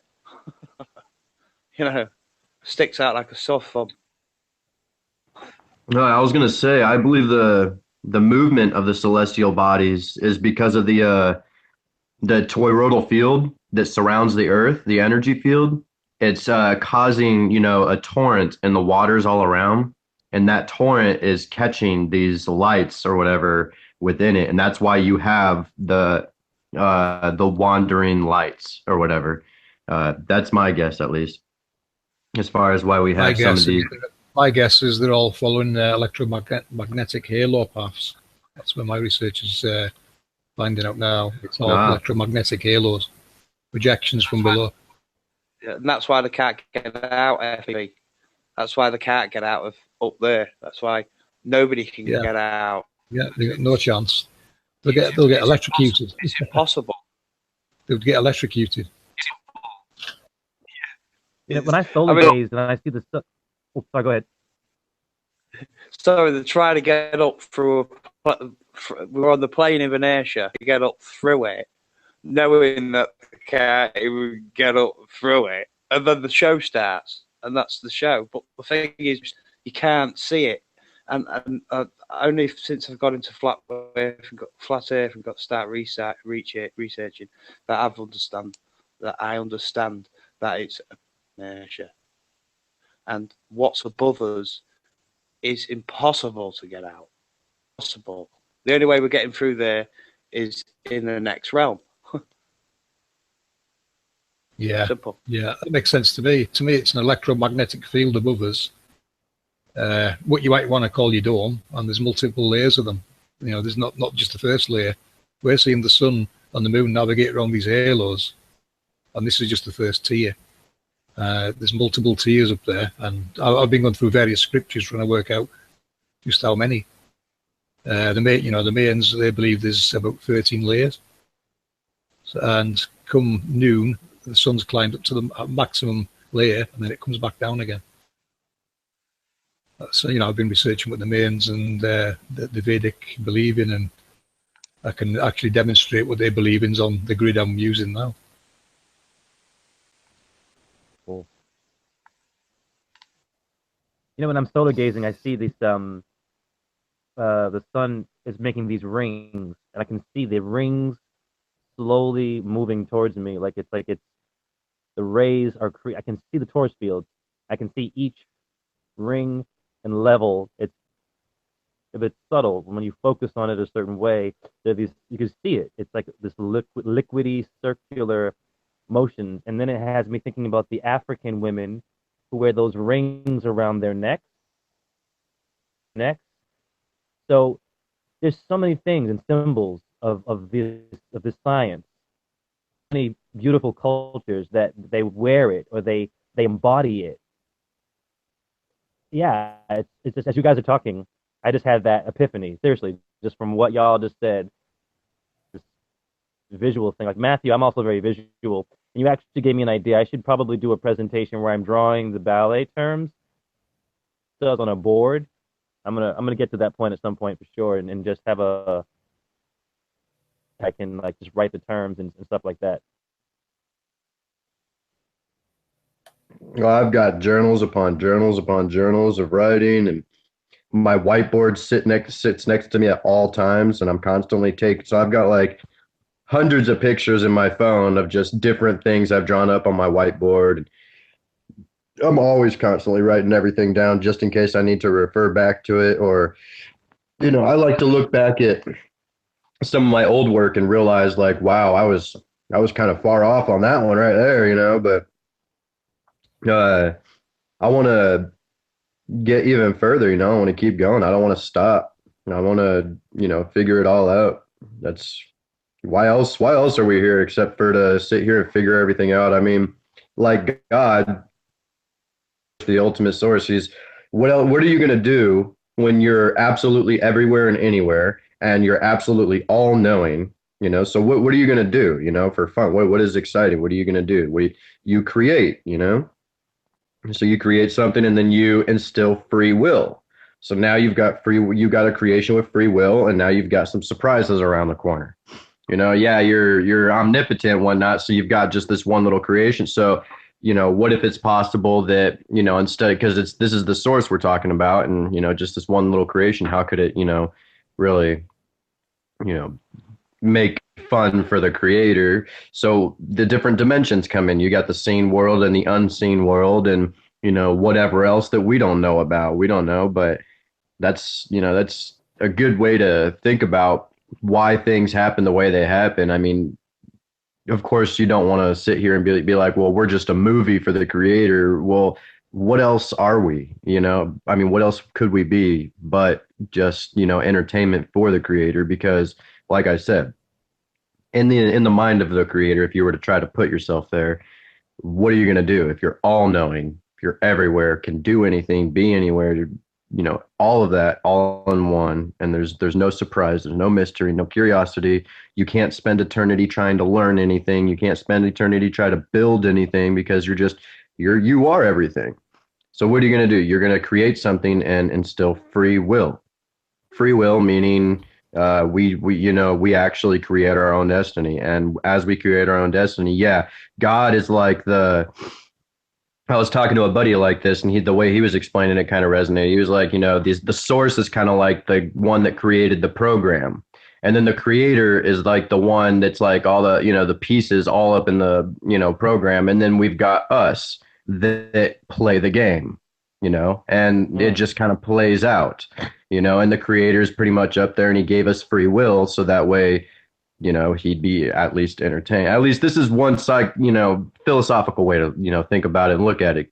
I can't stress enough the fact of trying to, put your own mind in the creator and being all omnipotent and everything. And like, what are you going to do for creation? Well, free will. That's the only answer I could come up with. And free will is basically your own destiny. So to me, I don't think that, our destinies are pre-written. I really do believe that we make them. But at the same time, if we do make our own destinies, then it's absolutely possible, the way that time works, that there's a future possibility for every single choice that you can make. Whether or not each and every single possibility actually plays out, or if time just slowly, if time is all expansive, and then as you make your choices, time, kind of moves in the direction that, it would have with you making that choice in reality, rather than the other choice, which would have made you move in a different direction in time. So, well said. You just gave me some aha moments. Again, this y'all are so brilliant. Nice. This makes us each better. It's like Voltron and shit. But we have a famous ballet called Giselle. Giselle means to escape. Sorry, pardon me, to be trapped, to be held hostage. When you look at the word Giselle, échappé, right? So simple. I mean, the story is about this woman gets her heart broken by this man who comes into her town, and he lies about being married to somebody else. And then you get this character called Hilarion, an ascended master who represents the fifth chakra. The fifth green ray of Venus, or the sixth chakra. He represents truth and science. And simply, these individuals, these characters are put into these dances in the universe, and these orbs are playing games. They're playing with each other around the issue. They're trapping, and they're escaping, and they're freeing each other, and then they're all the games we do, hopscotch down here. Double Dutch. For God's sake, you have two girls in the middle of these two ropes waves, man. Black girls kick ass at that. You see them in the ghettos, double dutching and at amazing speeds and doing tricks we're doing as a dancer. This is all metaphors. And then we talk about choreograph. Well, Rio is the sun, Rio. And then the graph, all graphs are made on a board, on a flat. And here I'm choreographing as the sun arcs over this graph. It's us, and we're all being played with in a sense, and to figure this shit out, man. We're trying to escape our ignorance, a lot of things in a sense, Beautiful. Matitiao, yes? Sorry, say that again. Yeah, I like to answer Matitiao. Matt? Matthew, Yeah. you mean? Yeah. Yeah. Yeah. What's happened when you know everything?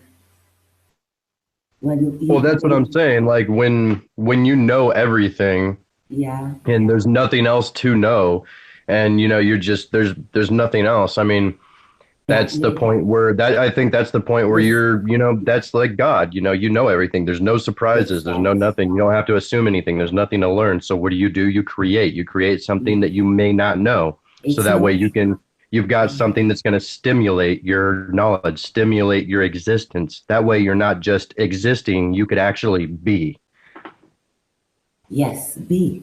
And this situation that's when you are be, you are unconditioned love.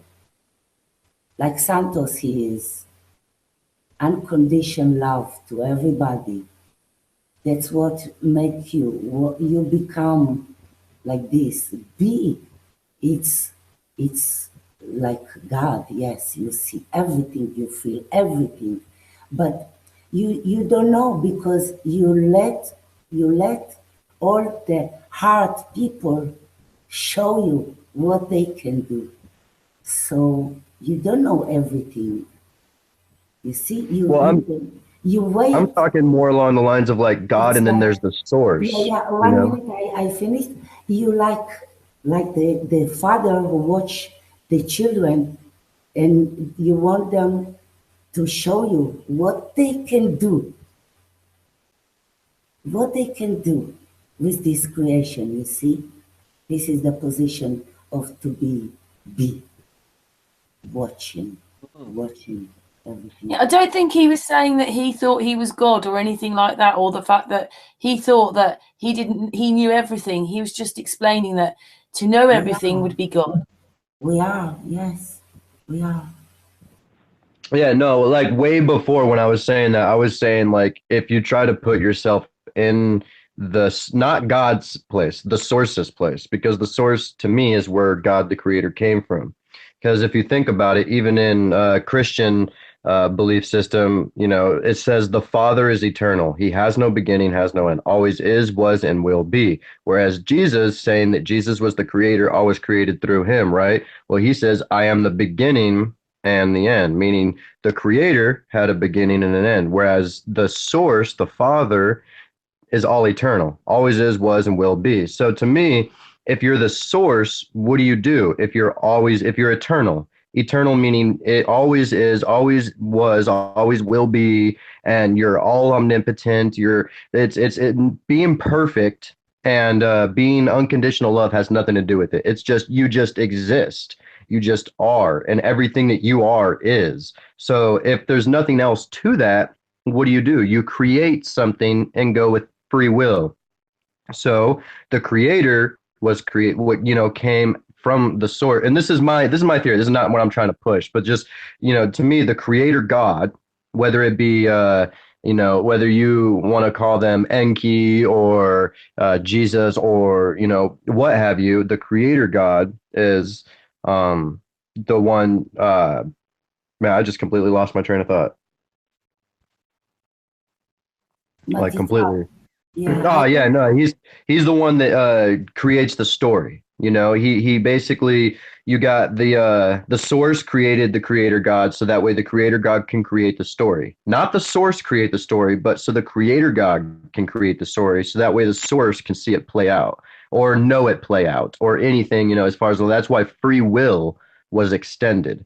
Because free will, means that you make your own choice, whether you can choose good or you can choose bad. But your choice has consequences. That's what God basically said when he gave Satan, the material world. And I'm basically just focusing on this one religion because it's the one that I know best, being the one that I, studied the most. And I've just recently gotten into like really hardcore studying the other religions, so I can't really quote them too much in fear of disrespecting them, which I don't want to do. So knowing my own religion, I could just quote on that saying, there's a lot of things going on in there where it suggests that, the source, being the Father, the eternal one, created the creator God, who created the story, which the story is now being played out through free will for us. And then here and there, you've got divine intervention, and then you don't have it. And, then there's the evil stuff that happens, and then there's the good stuff that happens. And in the end, it's all supposed to be wrapped up so that way we could just enjoy an eternal existence without all the evil and everything. And I believe that the purpose to that is because the creator has created the story. The creator wants us to our souls and our consciousness to mature the beings that we were created to be, and I believe that, God being who he was, he created other beings in order and gave us, part of him saying, and, in several places in the Bible, it says that ye are gods in the grace of God, and we were given the spirit of God. So ye are God. So I believe that our spirit and our consciousness was really here, and we're in the material world in order to mature, in order to, be able to handle the next level of existence when we move on, and then Well, behind that, actually, when I'm it comes gonna. to, everything else. Yeah. Go ahead.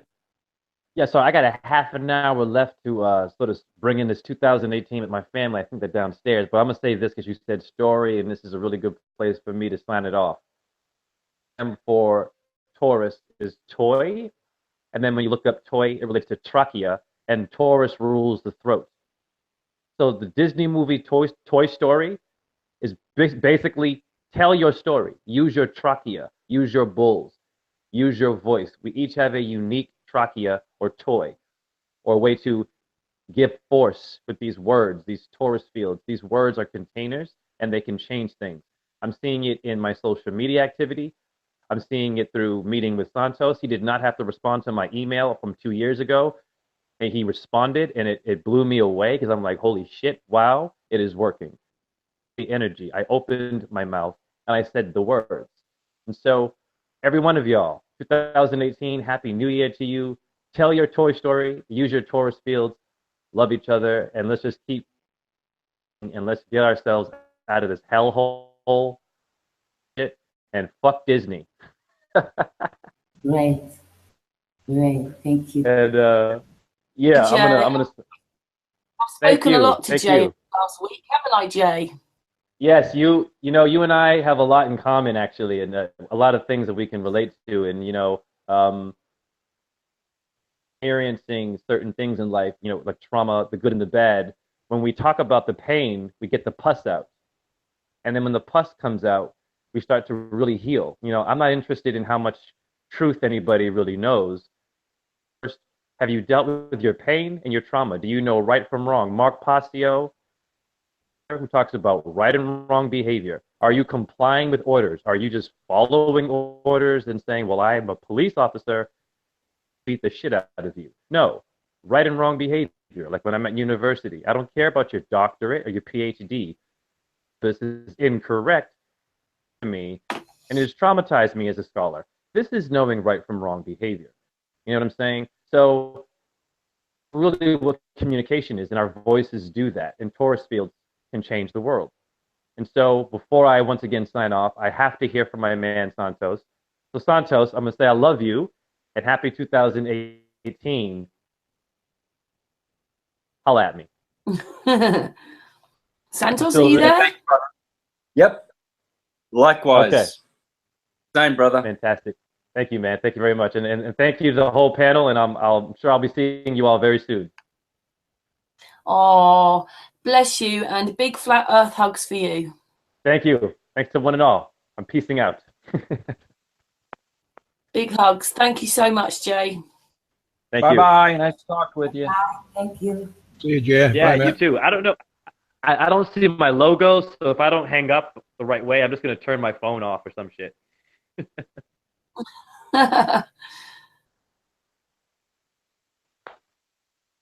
Yeah, I think he's going now.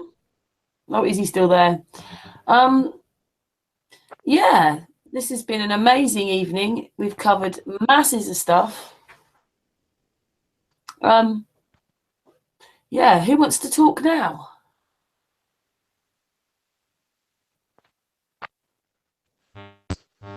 I could show you some of the work I've been doing, but I'd rather wait. I'm uploading one now to my channel, and I've got, I can show you some more updates to what I've been doing and show you some correlation of various scriptures that relate to the grid I'm working on. But yeah, I'll wait till I've uploaded it, Karen. It's probably only about halfway uploaded.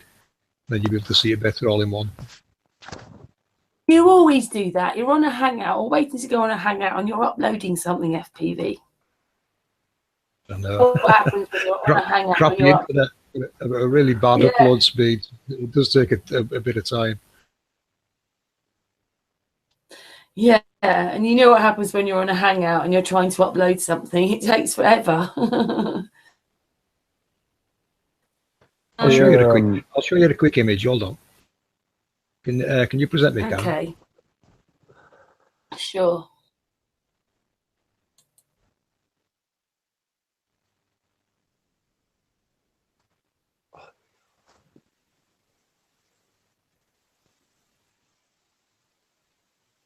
Okay, we can see that.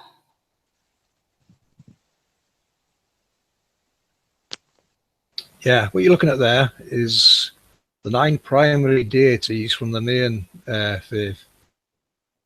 You can see the 9 are highlighted around the central piece. And then when you add the wives, sons, daughters, husbands, etc., you get the 33. Now, you should know the 33 from the Christian number system. I'm showing you how all these different religions are pointing to the same thing, and this is the central part of the grid we're working with. You see the correlation going on here?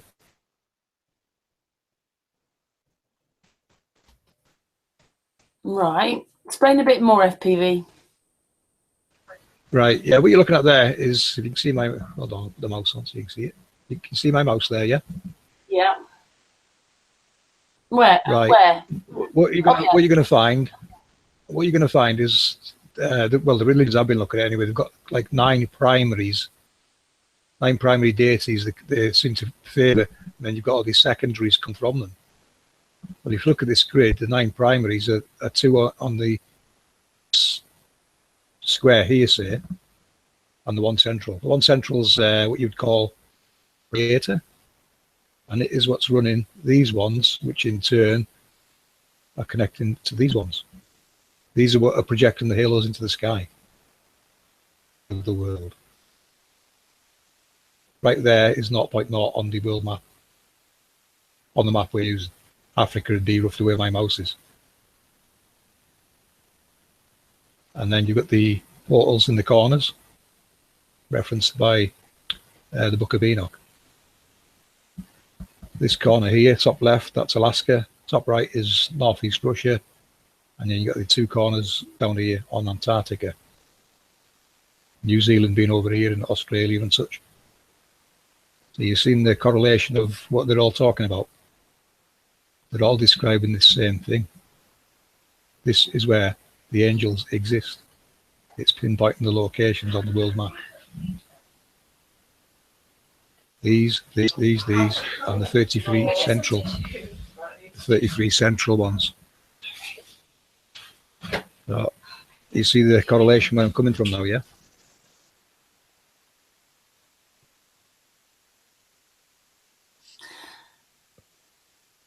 So basically, FPV, those are all the suns we see.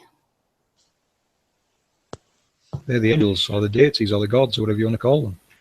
This is in the underworld, below ground. The heart of the machine is the one at the center that's running the rest. And this is everything this is running the light show in the sky. All these halos you see here are projected into the sky. We don't see them unless there's barium in the sky. But they are showing up, you know. People's recording them. And you'll always catch the sun going round one. Or the moon, you know. And that's got to be said now the same for all the other celestial bodies there.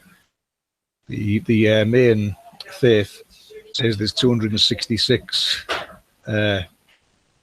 deities. So, you know, there's 266 to plot onto this grid. You know, I've told you before, there's slots in between what you can't see here. And that's what we've been trying to kind of plot on the world map now. I could show you the world map and start pointing places out, but there's that many in this blank space here. You know, it's pointless just trying to put them on the map. We just know that there's hundreds of them. And the sun and moon are using these to navigate around. This and the grid that's also below. Going to be called Solomon's Temple. That's your, you know, the one I'm using from the Nazca lines, the Sun Star of Peru. That's basically your ley lines. And they, you know, they're also below. So this is the underworld. This is what's down below. And on the main, the main side of belief, there's six rooms, which, if you remember the 6-tier pyramid I was using, they're both describing exactly the same thing. A 6-tier pyramid below us. This is the underworld. Now, if you think about fallen angels, Satan was getting too powerful, so he was cast into the abyss. Basically, what it's telling you, technology was interfering with the rest, so they moved it down to one of the lower levels. The 6th tier at the bottom is where that's a bit too powerful. It's interfering with these other ones, so they had to relocate them. 6th tier pyramid.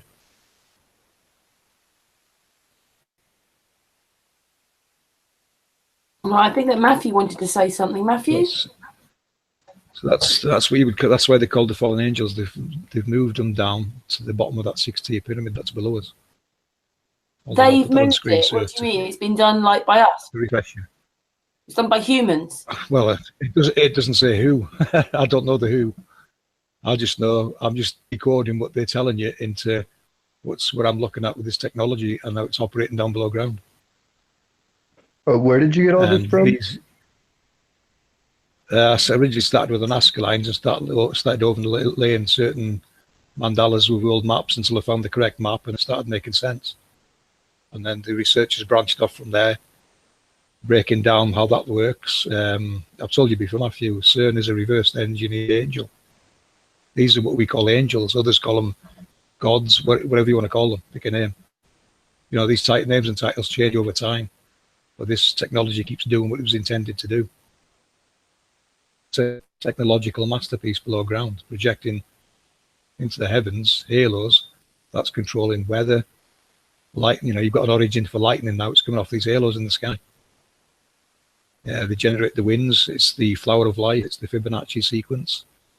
This is where it's coming from, this technology. These are the toroidal fields, and there's many of them. Is basically lots of halos, multi-layered. That's why they can't get into space. You know, we've debunked zero gravity.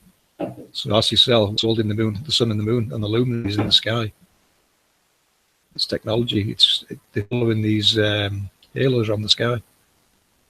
This is how it works. And this is what I'm finding various scriptures are describing. The further back you go, the more it makes sense, because translations in modern times. So the further you go back and start considering technology they're describing, the CERN, and bingo, you've got lights in the world involved in CERN technology. In particles, isn't it? But technically, they're not lying. They are particle accelerators. They're part of the when these work in harmony with each other. 7 gods. When 7 of these work together, they actually create from elements. You know, creating matter from elements. That's thin air. This is how it works. This is what produces landmass.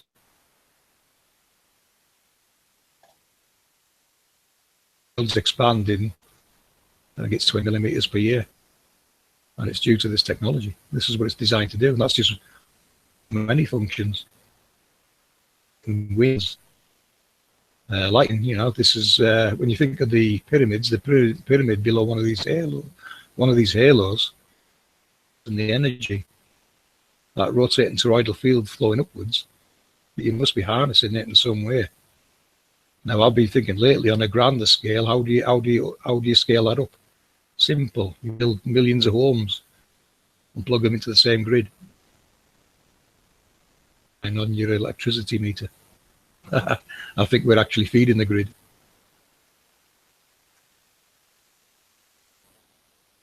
It's new information for some people, though, even watching today. But obviously, we've been following that quite a while, hasn't it? Really. So I'm going to follow that, but I recommend you watch the few videos that we've made on this research and try and get yourself up to speed, because this is what's going on. You know, you can't debunk this.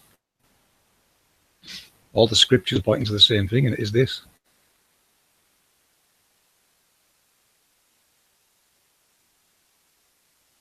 It's not like I say, with the, you know, there's video proofs of these halos in the sky. They're everywhere. Dogs, you know, that's the fob off name, sun dog. It's not a sun dog. It's a halo. And you'll actually see nodes on the halo. You know, go and look at Cern's core below ground, and you'll see what I'm talking about. It is one of these. Guys, you got to consider technology, or you're never going to. It reminds me the cube that Santos bring the last time. It look the same, Santos. What do you mean? What do you mean you did? You remember with Blue, Santos bring a cube, very interesting cube, inside the cube with a cartoon. He show us.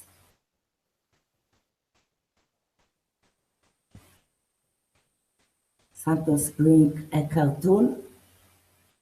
It's a cube inside the cube. He show us in the last handout. Yeah, I know what you mean. It's the model. Yeah, Yeah, it's exactly what it's like. Yeah, he's correct. Oh, thank you. Thank you. There's an upper, a lower, and the world. You know, the world we stand upon. The Mayans call it a three-tiered kind of system. You've got the heavens, the underworld, and what they call the concrete world where humans live. So it's like a three-tier system the Mayans believed in. So yeah, it's 100% correct. It is. You can't debunk this. Hold on, I'll show you the world map now with those halo projections on. So I just unpresented you. I'll just present you back up, and then you're showing us FPV. There. So yeah, there's your 33 around the centre. You know, the centre one's being the Garden of Eden. That's the Garden of Eden right in the centre. Whatever it is, it's below ground at that location. One's Antarctica and Alaska and northeast Russia. Plus all the ones in between these halos. Now the grid you can see there, what I've overlaid here is two mandalas from Nazca, Peru. The 12 by 12 grid is what's called the Sun Star of Peru, and the internal 8 by 8 grid is the Nazca mandala. Yeah, go ahead, mate. Go on. Well, I was going to ask if I could play devil's advocate. What would happen if you put that same pattern, but instead of using the what it looks like you're using the prime meridian, which we currently use, which goes through the British Observatory over there in London. What if you used the Giza Pyramid, which I honestly believe the true center of the planetary map, as the center? How would it come up then? I did try it, yeah, but I was finding it was these, you know, these outer larger halos that you can see. These are what we call the tropics, so these need to be lined up as well. So they do line up the land masses, physical effects on the surface of the. Oh yeah, even the grid in the background. You're gonna Arties that works that does research on it. I don't really believe. I don't really believe that the prime meridian that we currently use is the most accurate prime meridian. I believe it was placed there because those nice people over there in London, nothing against people in the UK, but since they were the head of the astrological observatory over there in London, they wanted their math to be the 0 point, when I think it was put there because of their ego, not because it being the best location to actually start from. But if it fits, if your model fits, then I can't really argue with it. I've checked it with various other things as well, mind being the centre of the world. I'll go through a few if you want. Google Earth's own is at that location. Steve's map also is at that location. This grid fits perfectly when you overlay the tropics with the land masses. If it fits, I'm not here to break it. So, yeah, and I did find another one, mind, that said the centre of the world, which rests beside, and it named some place that I didn't recognise, and it said it resembled a couch. We put Africa on its side; it resembles a couch, doesn't it? Mm-hmm. But not only that, guys. Now then, the four rivers are the 4 points that's leading to the centre of that. It's not water they're talking about. This field. That is your centre point. Now, a lot of people on certain other maps pole in the center. Well, I think that's come from a globe perspective. There is North Pole, and it's up there in Greenland. I think that's why they obscure it on the map. You can't really make it out on the map. You can see a lot going on in Greenland. The Stan Tenen you were talking about earlier, it's T-E-N-E-N is how to spell his name, right? Which is that, Angel? The one, was it you that was talking about the Stan Tenen? Yeah, that's the right spelling. Yep, Stan Okay. Tenen. Dance of the Hebrew. Does he have his own channel? Because I see a bunch of videos of him that are referenced by many other people's channels. I don't think so, actually. He's not very... okay, he's and I'll not just very... watch some of these other videos that I stumbled across. I just want to make sure I had the right guy. Yep.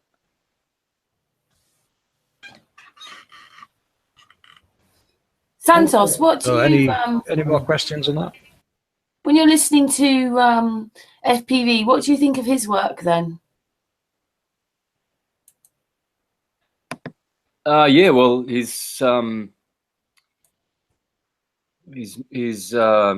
showing the correlation with the energy lines and nature.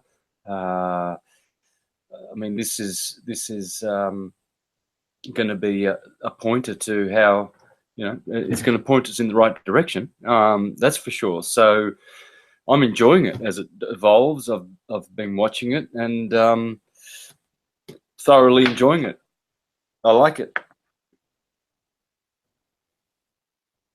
I'm glad you mentioned Brahma as well, Santos. You know, I've been looking into that, and then I went through a lot of the Vedic scripture, and that, you know, I'm coming to the same conclusions, you know, exactly as you did. You obviously seen all this yourself a long time ago, and you know, I've found it a different way, and then luckily meeting you, it made even more sense what you're describing. So yeah, it's a good what you call syncretism, isn't it? Yeah, yeah. What you've got there is a whole series of mandalas which are spread through the torus field, which will be the all-encompassing material part of the cosmos. Whereas I believe that the cube, the hypercube, or the tesseract structure is in counter space somehow. So there's more, you know, there's probably a cube with a hypercube, like and a torus field with a hypertorus sort of thing nested within each other. So when different theologies have their own explanations for the cosmos, I think they're all correct. I believe that once upon a time there was no need for anything about cosmology to be written, because the written form is definitely inferior to the knowledge form. You know, writing is just inferior. So there was a time when it wasn't written. The reason it was written was to protect it, because man foreknew that consciousness was just going to be wiped.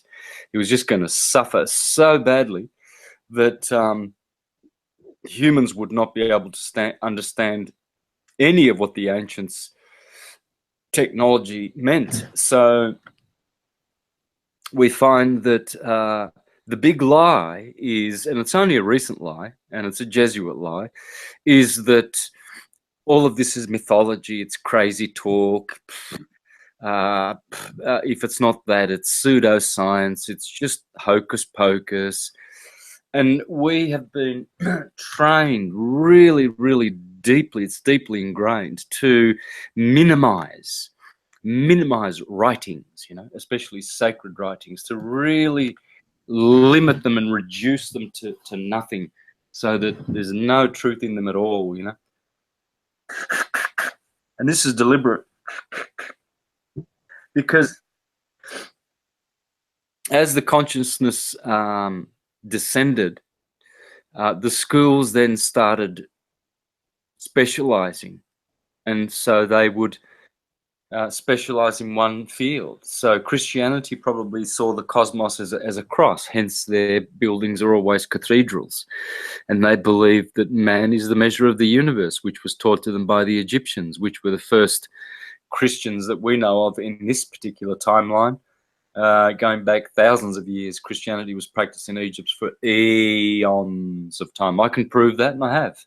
I've proven it beyond any doubt. There's no doubt. Egypt is the home of Christianity, so is India. But it's homed everywhere. It's all Christianity.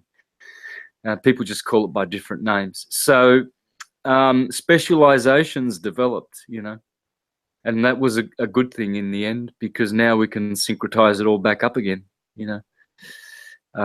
But they're all talking about the same thing, how the cosmos is made. It's made by God, the demiurge, Brahma, the breather, and he's using sonoluminescence, and sonoluminescence has patterns. There's the flower of life, there's the Metatron's cube, there's the Matrona, there's Merkaba vehicles there's mandalas, torus fields, tesseracts, and they're all just dancing together, the cube and the sphere, the cube and the sphere, and the disc. See, Walter Russell was so good. He was always raving on about the cube and the sphere. Cubes, incandescent spheres bounded by cold cubes. And he was right. But you know what? He was a globie, and he didn't understand that there's another shape. It's the disc. It's the mandala. He's totally neglected one of God's precious, precious forms. And that is the disc that he was living on, thinking that he was orbiting. The guy was totally a globie. Oh, on steroids. He loved the ball. But it's the disc. The disc. That's the one that people are eluding people. And it's what's the disc? Well, it's not necessarily a circle. It doesn't have to be a circle. But it's the plane. It's the dielectric plane. It can be rectangular. It can be square. In fact, it's all of those things, you know. I can see it with my mind's eye. So it shouldn't be hard to do. And what FPV's stuff is doing is making us see the cosmos with one eye, you know, the third eye, to visualize this energy grid, because it's like Matthew said, it's Birkeland currents, it's tunnels, and those tunnels of energy, those currents, those are like synapses and dendrites in our brains, interconnecting energy, electromagnetic energy.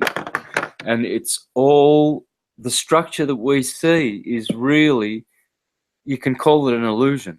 It's because it's not, you know, it's not real in the sense that it's temporal. That's all. But it is real. And but the thing with it is that people see that as the cause of everything. It's not. The material universe is the effect of everything. It's only an effect, a real effect, a temporal real effect. Therefore, true philosophers, the true ones, they don't buy into it. You know, they don't spend their resources in that world. We are not of the world. We're in the world, but we are not of it. So we're not the same as the people of the world. Our intelligence is totally different. It's more intuitive and natural. Theirs is articulated and academic, conventional. It's herd mind. We think for ourselves. We are in the able mind. They are in the Canaanite, because they can. People who can, you know, they go out and do things. People who are able, they be things. To do is to be. And so that's why Cain keeps killing Abel. Because he can, but he's not able. Santos, Yeah. I was wondering if you could possibly touch on the dielectric magnetic properties of electromagnetism. I'm really curious to hear your full spectrum, thoughts on that. So that way, because I'm really trying to get it, straightened down. I really felt like I had a pretty good hard hold on it by looking at a few different people. I mean, not just Ken Wheeler and scientifically, but also, J.J. Thompson and Eric Dollard, Tesla and Roger Boscovich, Steinmetz and Heaviside. I tried to look up a lot of different kinds of people and, even Hutchinson and stuff. And it seemed like I had it pretty hardcore on touch. So if you could go ahead and let me get a good, heavy dose of what you got going on as far as those three particular modalities, I'd be, pretty happy.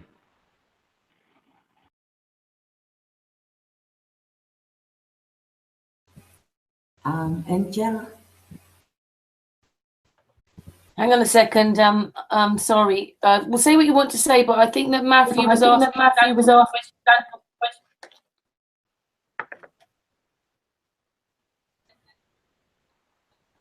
So Hello, pure hello? energy. Hello. Yeah. So pure energy it is energy that doesn't degenerate. It's the transverse wave decays, okay? Like radio waves. We know that. You just get a radio as you travel far from your town, you're leaving Los Angeles, your favorite station. By the time you get to Santa Barbara, no signal, right? So that's the transverse wave. And it only operates in the material world through the air element, you see. And the ether is the fifth element. It's where light, well, that's the medium for light, you see. And that's the field for light. God is light, but God is light being. Light doing is illumination. So illumination is what does. Light is what it is. So that's God's field. That's his field through which he experiences the material world, you see. So just put a W in front of the word ether and you've got the word weather. Excuse me. Youch. Weather. So ether and weather, you see, because it is the ether that is turning over the stationary Earth. So the stationary Earth would be the dielectric inertial plane. If you were to say, let's make the Earth like a ring magnet, like in Ken Wheeler's videos, you would have the South Pole on the outside, and that would be redshift. And correctly, as he says, the North Pole is the South Pole in reality, and he's correct. So that would make the North Pole, the center, would be blue shift, which is compression, which is how he gets better results with growing his seeds. He always points his magnets to so-called blue shift, the blue shift side, which is the South Pole of magnets.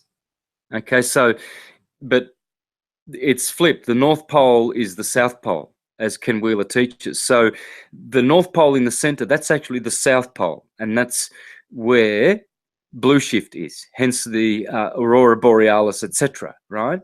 So this is just a model to explain dielectricity and magnetism and electricity. So magnetism in the center of the Earth, of the torus field, will be where the creation, the source of this torus field's creative energy comes from, the North Pole. And this is going upward what they would call Mount Meru, which would be akin to the hyperboloid, which is the inverse of the spherical torus field universe we live in. And so the magnetism is, according to guys like Ken Wheeler, time and space. And that's very telling. Magnetism is time and space. And this is what a lot of people call God, time and space. And so the magnetic wave produces wavelength with electricity and wave amplitude. And this is time, wavelength, space, wave amplitude. And so those are the three modalities. So when at the center of that counterspatial incommensurable point, where is the center of all magnets, for instance, right? That point there, which has no topos, no locos, but it's there. From there is what happens is the inertial black accelerating light of dielectricity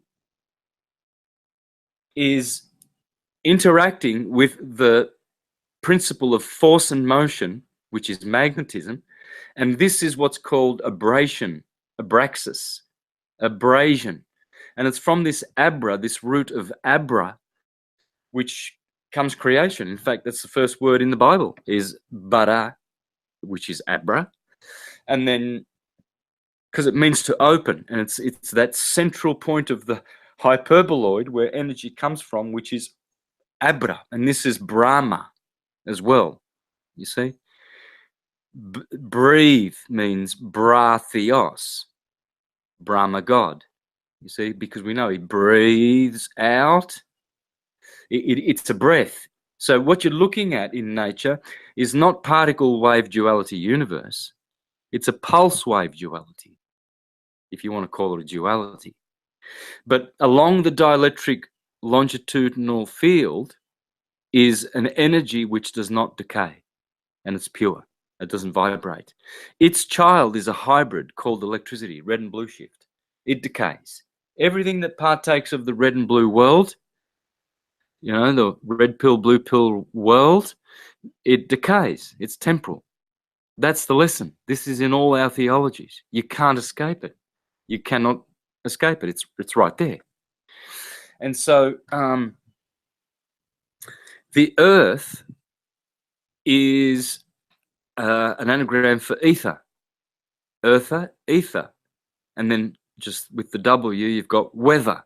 Because the weather in all five elements, ether, fire, air, water, and earth, all of the field dynamics are the same. In each one of those elements, you will see toruses, hyperboloids. In water, you call them whirlpools. In the air, you call them tornadoes. In the fire, you call them an inferno. You know, in the earth, you call them magma and volcanoes. Look at the volcanoes; they're just vortexes. They're just inverse of a vortex, or one half of a vortex, I should say. So even the earth element displays the same field mechanics. So it's all vortexia. It's all abrasion, abracadabra, abraxas, Abraham, Brahma. And so that's what FPV's work's doing. It's showing that breath, how the breath works through the energy grids. It's all about energy and Birkeland currents and how toruses nest in with other toruses, because all is atom, you see. So elements of hydrogen, they have to learn how to mix with nitrogen and oxygen and carbon to make human bodies. And they do. Their torus fields are totally compatible. And when they combine, they make molecules etc., etc. You know, do not put your children through the fires of molecules. And so this molecular body that we have is made of anatomies, you see, and it's a twin. It's a twin. That's why we are all Thomas. We are all Adam. Adam means twin. It means red, because one twin is red, the other one is blue. Yeah. I think I've said enough. Yeah, you give it the words I can't, Santos. You give it the words I can't, mate. You really do. Yeah, don't worry though. I'm still learning. I'm searching. I'm researching. I'm always researching. It's just such a big picture to look at. And taking it all in and putting it into words and video is something else. But we're getting there. You know, it's looking good. Yeah, I think a few of our researchers or the people around have found it like maybe a bit more difficult to put everything they know into words. Sometimes it's big bag red pills. It's not easy to swallow. Matthew, what do you think of FPV's work there that he's showing you? Well, I'm definitely seeing the magnetic and electric ley line, you know, the layout or the fields with the ley lines and everything. So that actually matches up perfectly with some of my work that I've got right here. If my stinking camera would work, I'd show you guys, but it's not. But yeah, the dielectric field and the magnetic field, you can see, you know, one is convergent, one's divergent, and that's I like his work, and I'm gonna keep looking into it too. My head's Just my head's going like 100 right now. Just to add to that, guys, there is a researcher joined us that looks into earthquake pressure data, and she's now applying her work to this grid, and she's found it does track it perfectly. Because what my suspicion is, when we get earthquakes, this is certain bits of technology switching on and switching off, and this is what's rerouting the sun and moon and creating the seasons. So we're tracking that now, and the data is looking good already. You know, it'd be better if she could explain it. You know, she'll go into detail a bit more. Technology switching on and off at different depths, and they are popping up at key locations on that grid, as you know, as I suspected. And I've said before, they are responsible for volcanoes in certain configurations. They're not all doing the same kind of role. It was the creator, the destroyer, the maintainer. This is a kind of system they are running. You know, there's ones that are obviously breaking things down, and obviously to the frequencies or power they're using to do what they do. They were the ones that will move to the lower levels of what's below. You know, it all ties in perfectly. It really does. The correlation's blindingly obvious. Everywhere I look now, I see this. You know, I can look at bits of started off thinking that it was all underground. You name it. Geoglyphs, hieroglyphs, Nazca lines, everything. It's all pointing to the same thing. I never started off thinking that it was all underground. All leads to what we're seeing here. And basically, it's how our world runs. You know, that's what they're all showing how it runs. In any field, but absolutely nothing like you thought. You know, helping out in different areas. Expert, we've got them to plot on the map and see.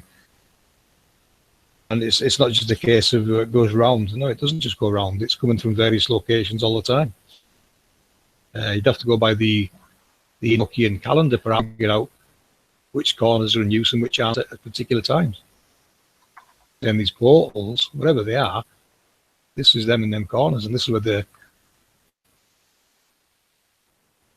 popping up in these corners, like especially the southwest, the ones with the Nazis captured or claimed for themselves in the 1930s, was it? That area there, a lot of launches coming from that area, and they come up that southern line. you look at the magnetic data that series overlaid on the world map he's using, you can see the moonrise, the sunrise, the sunsets, just looking at that data. And you can also see the correlation of these magnetic lines to one of these dots, or I'll call them angels, one of these angels, say, in North UK, and it terminates a southern volcano in the South Seas. You know, you can follow it on the map where it's all going, so it's switching on and off. So that's what we're doing at the moment, tracking, well, One Conscience is doing that. She's tracking the data and such. You know, this fracking, they're just intercepting the buildup of gases before it gets. Everything's like tying in, you know. And what, you know, she's when she shows you her presentation, you'll see it follows these lines perfectly, and the termination points are always where the angel is. So to me, it's saying, yeah, it's just sent a signal down that line, and that angel has just came online, and you know, something's going to happen. No, they're not all the time, obviously. So some in the north, you know, the ones in the north will be on more for the northern summer, and then it'll switch to the southern ones, moving the sun and the sun's path up and down across the equator. The equator being the line right across the center there. Your ring of fire, you know, it's only a ring if you put it on a globe. Your ring of fire is your east to west alignment. That grid is live all the time, we're finding. The east to west grid right across the center, it's live. You look at the mimic map, you'll see that area is always superheated waters compared to the rest, because that grid's live.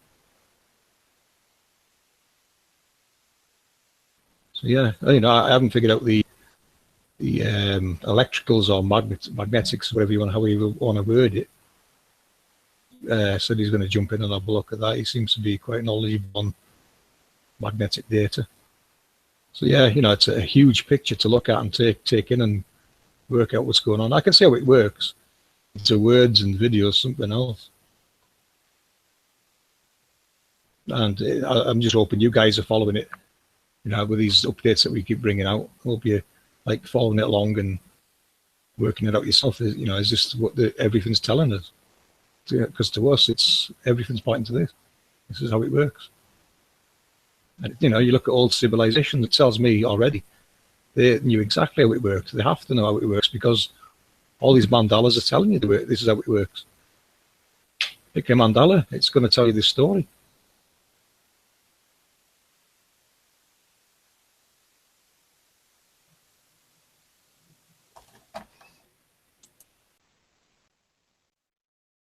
A lot to take in, guys, isn't it? Yeah, I couldn't unmute myself quick enough. I'd like to ask Santos if it's not bother him to play a little. Talking, I can't hear anything. I'll lost the audio here.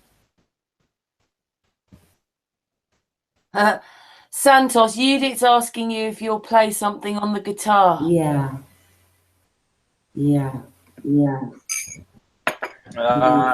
Please. Oh, gee. But thank you very much for that. Thank you very much for that.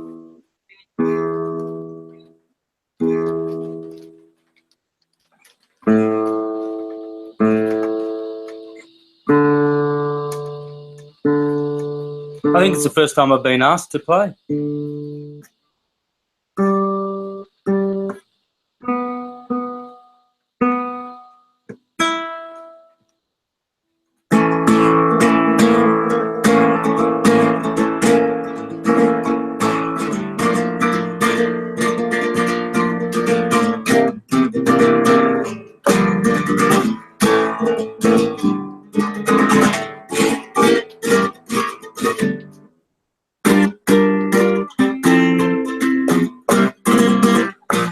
I'm just mucking around. Hey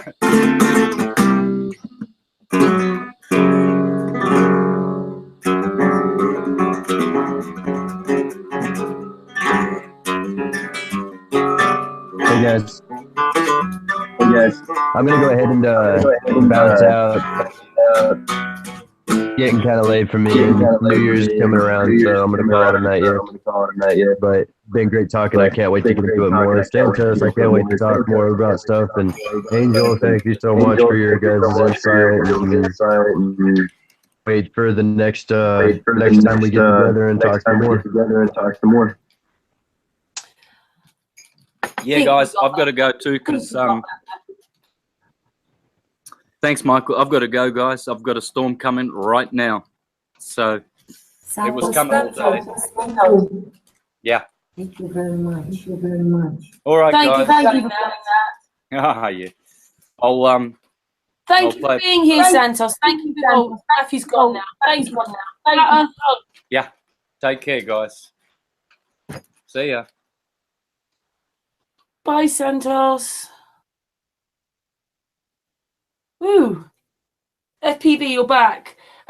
We've kind of been going now for 7 hours. 7 hours, 20 minutes.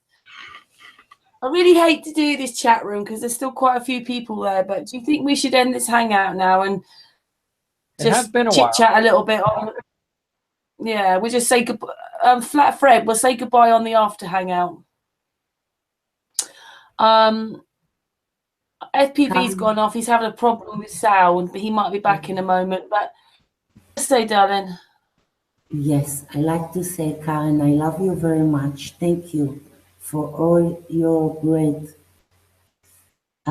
job that you do. Bring us together, bring all this knowledge together. Thank you, Karen. I hope 2018 is going to be much better than 2017 for all of us. Yeah. You're right, sweet. But again, you really helps me, so I have to give the hug back to you. And you know, like I say, if it wasn't for everybody actually coming on the panel, then there wouldn't be any of this. So it's a joint effort, isn't it? Really, for the communication. I mean, it's not me, is it? It's everyone else. It's a joint effort. Yeah, you're a sweetie, Judith, and I love you too, Judith. I love you too, Angel and Flat Fred and everybody that's been on today. Yeah, do you think it's time for us to say goodbye now? Because we have, like I say, been going for 7.5 hours. We can only go for another half an hour anyway, and then it stops transmitting. Yeah, so it's 8 hours. Well, it's good night from us. And thank you to everybody in the chat room and everybody that said, for Santos, for Matthew, for Jay, for Devon, for FPV, for David. Have I missed anybody? Patricia's not here right now. She's gone as well. Artist. Yeah. Oh, yeah, artist. Yeah, don't forget him. And yeah, Polaris888 just said it's a marathon. It's a marathon open evening. Yeah, we did talk about quite a lot of stuff, and it was pretty deep stuff, wasn't it? It was an open evening. I didn't realize we were going to get so deep, but our channel, everything leads into something else. But anyway, it's good afternoon. All the big unified theory, because everything does affect everything else. Yeah, and as you can see, nothing's simple, is it? It's very complicated, deep, and connects with everything else. Yeah, it's time we say goodnight, because it's actually 6:30 in the morning here in the UK. Good morning. Yeah, you're 8 hours behind, Angel. It's decent for you. Yeah, it's 10:30 here. Anyway, thank you very much from all of us. Big flat earth hugs to everybody on the panel, in the chat room, going to watch this hangout. Thank you very much for us. We're going to say good afternoon, good evening, good morning. Everybody. So yeah, who's never left, say bye-bye. Bye-bye. Flat Fred, are you there? He might have nodded off. It's 6:30 in the morning for him. Anyway, good night from us.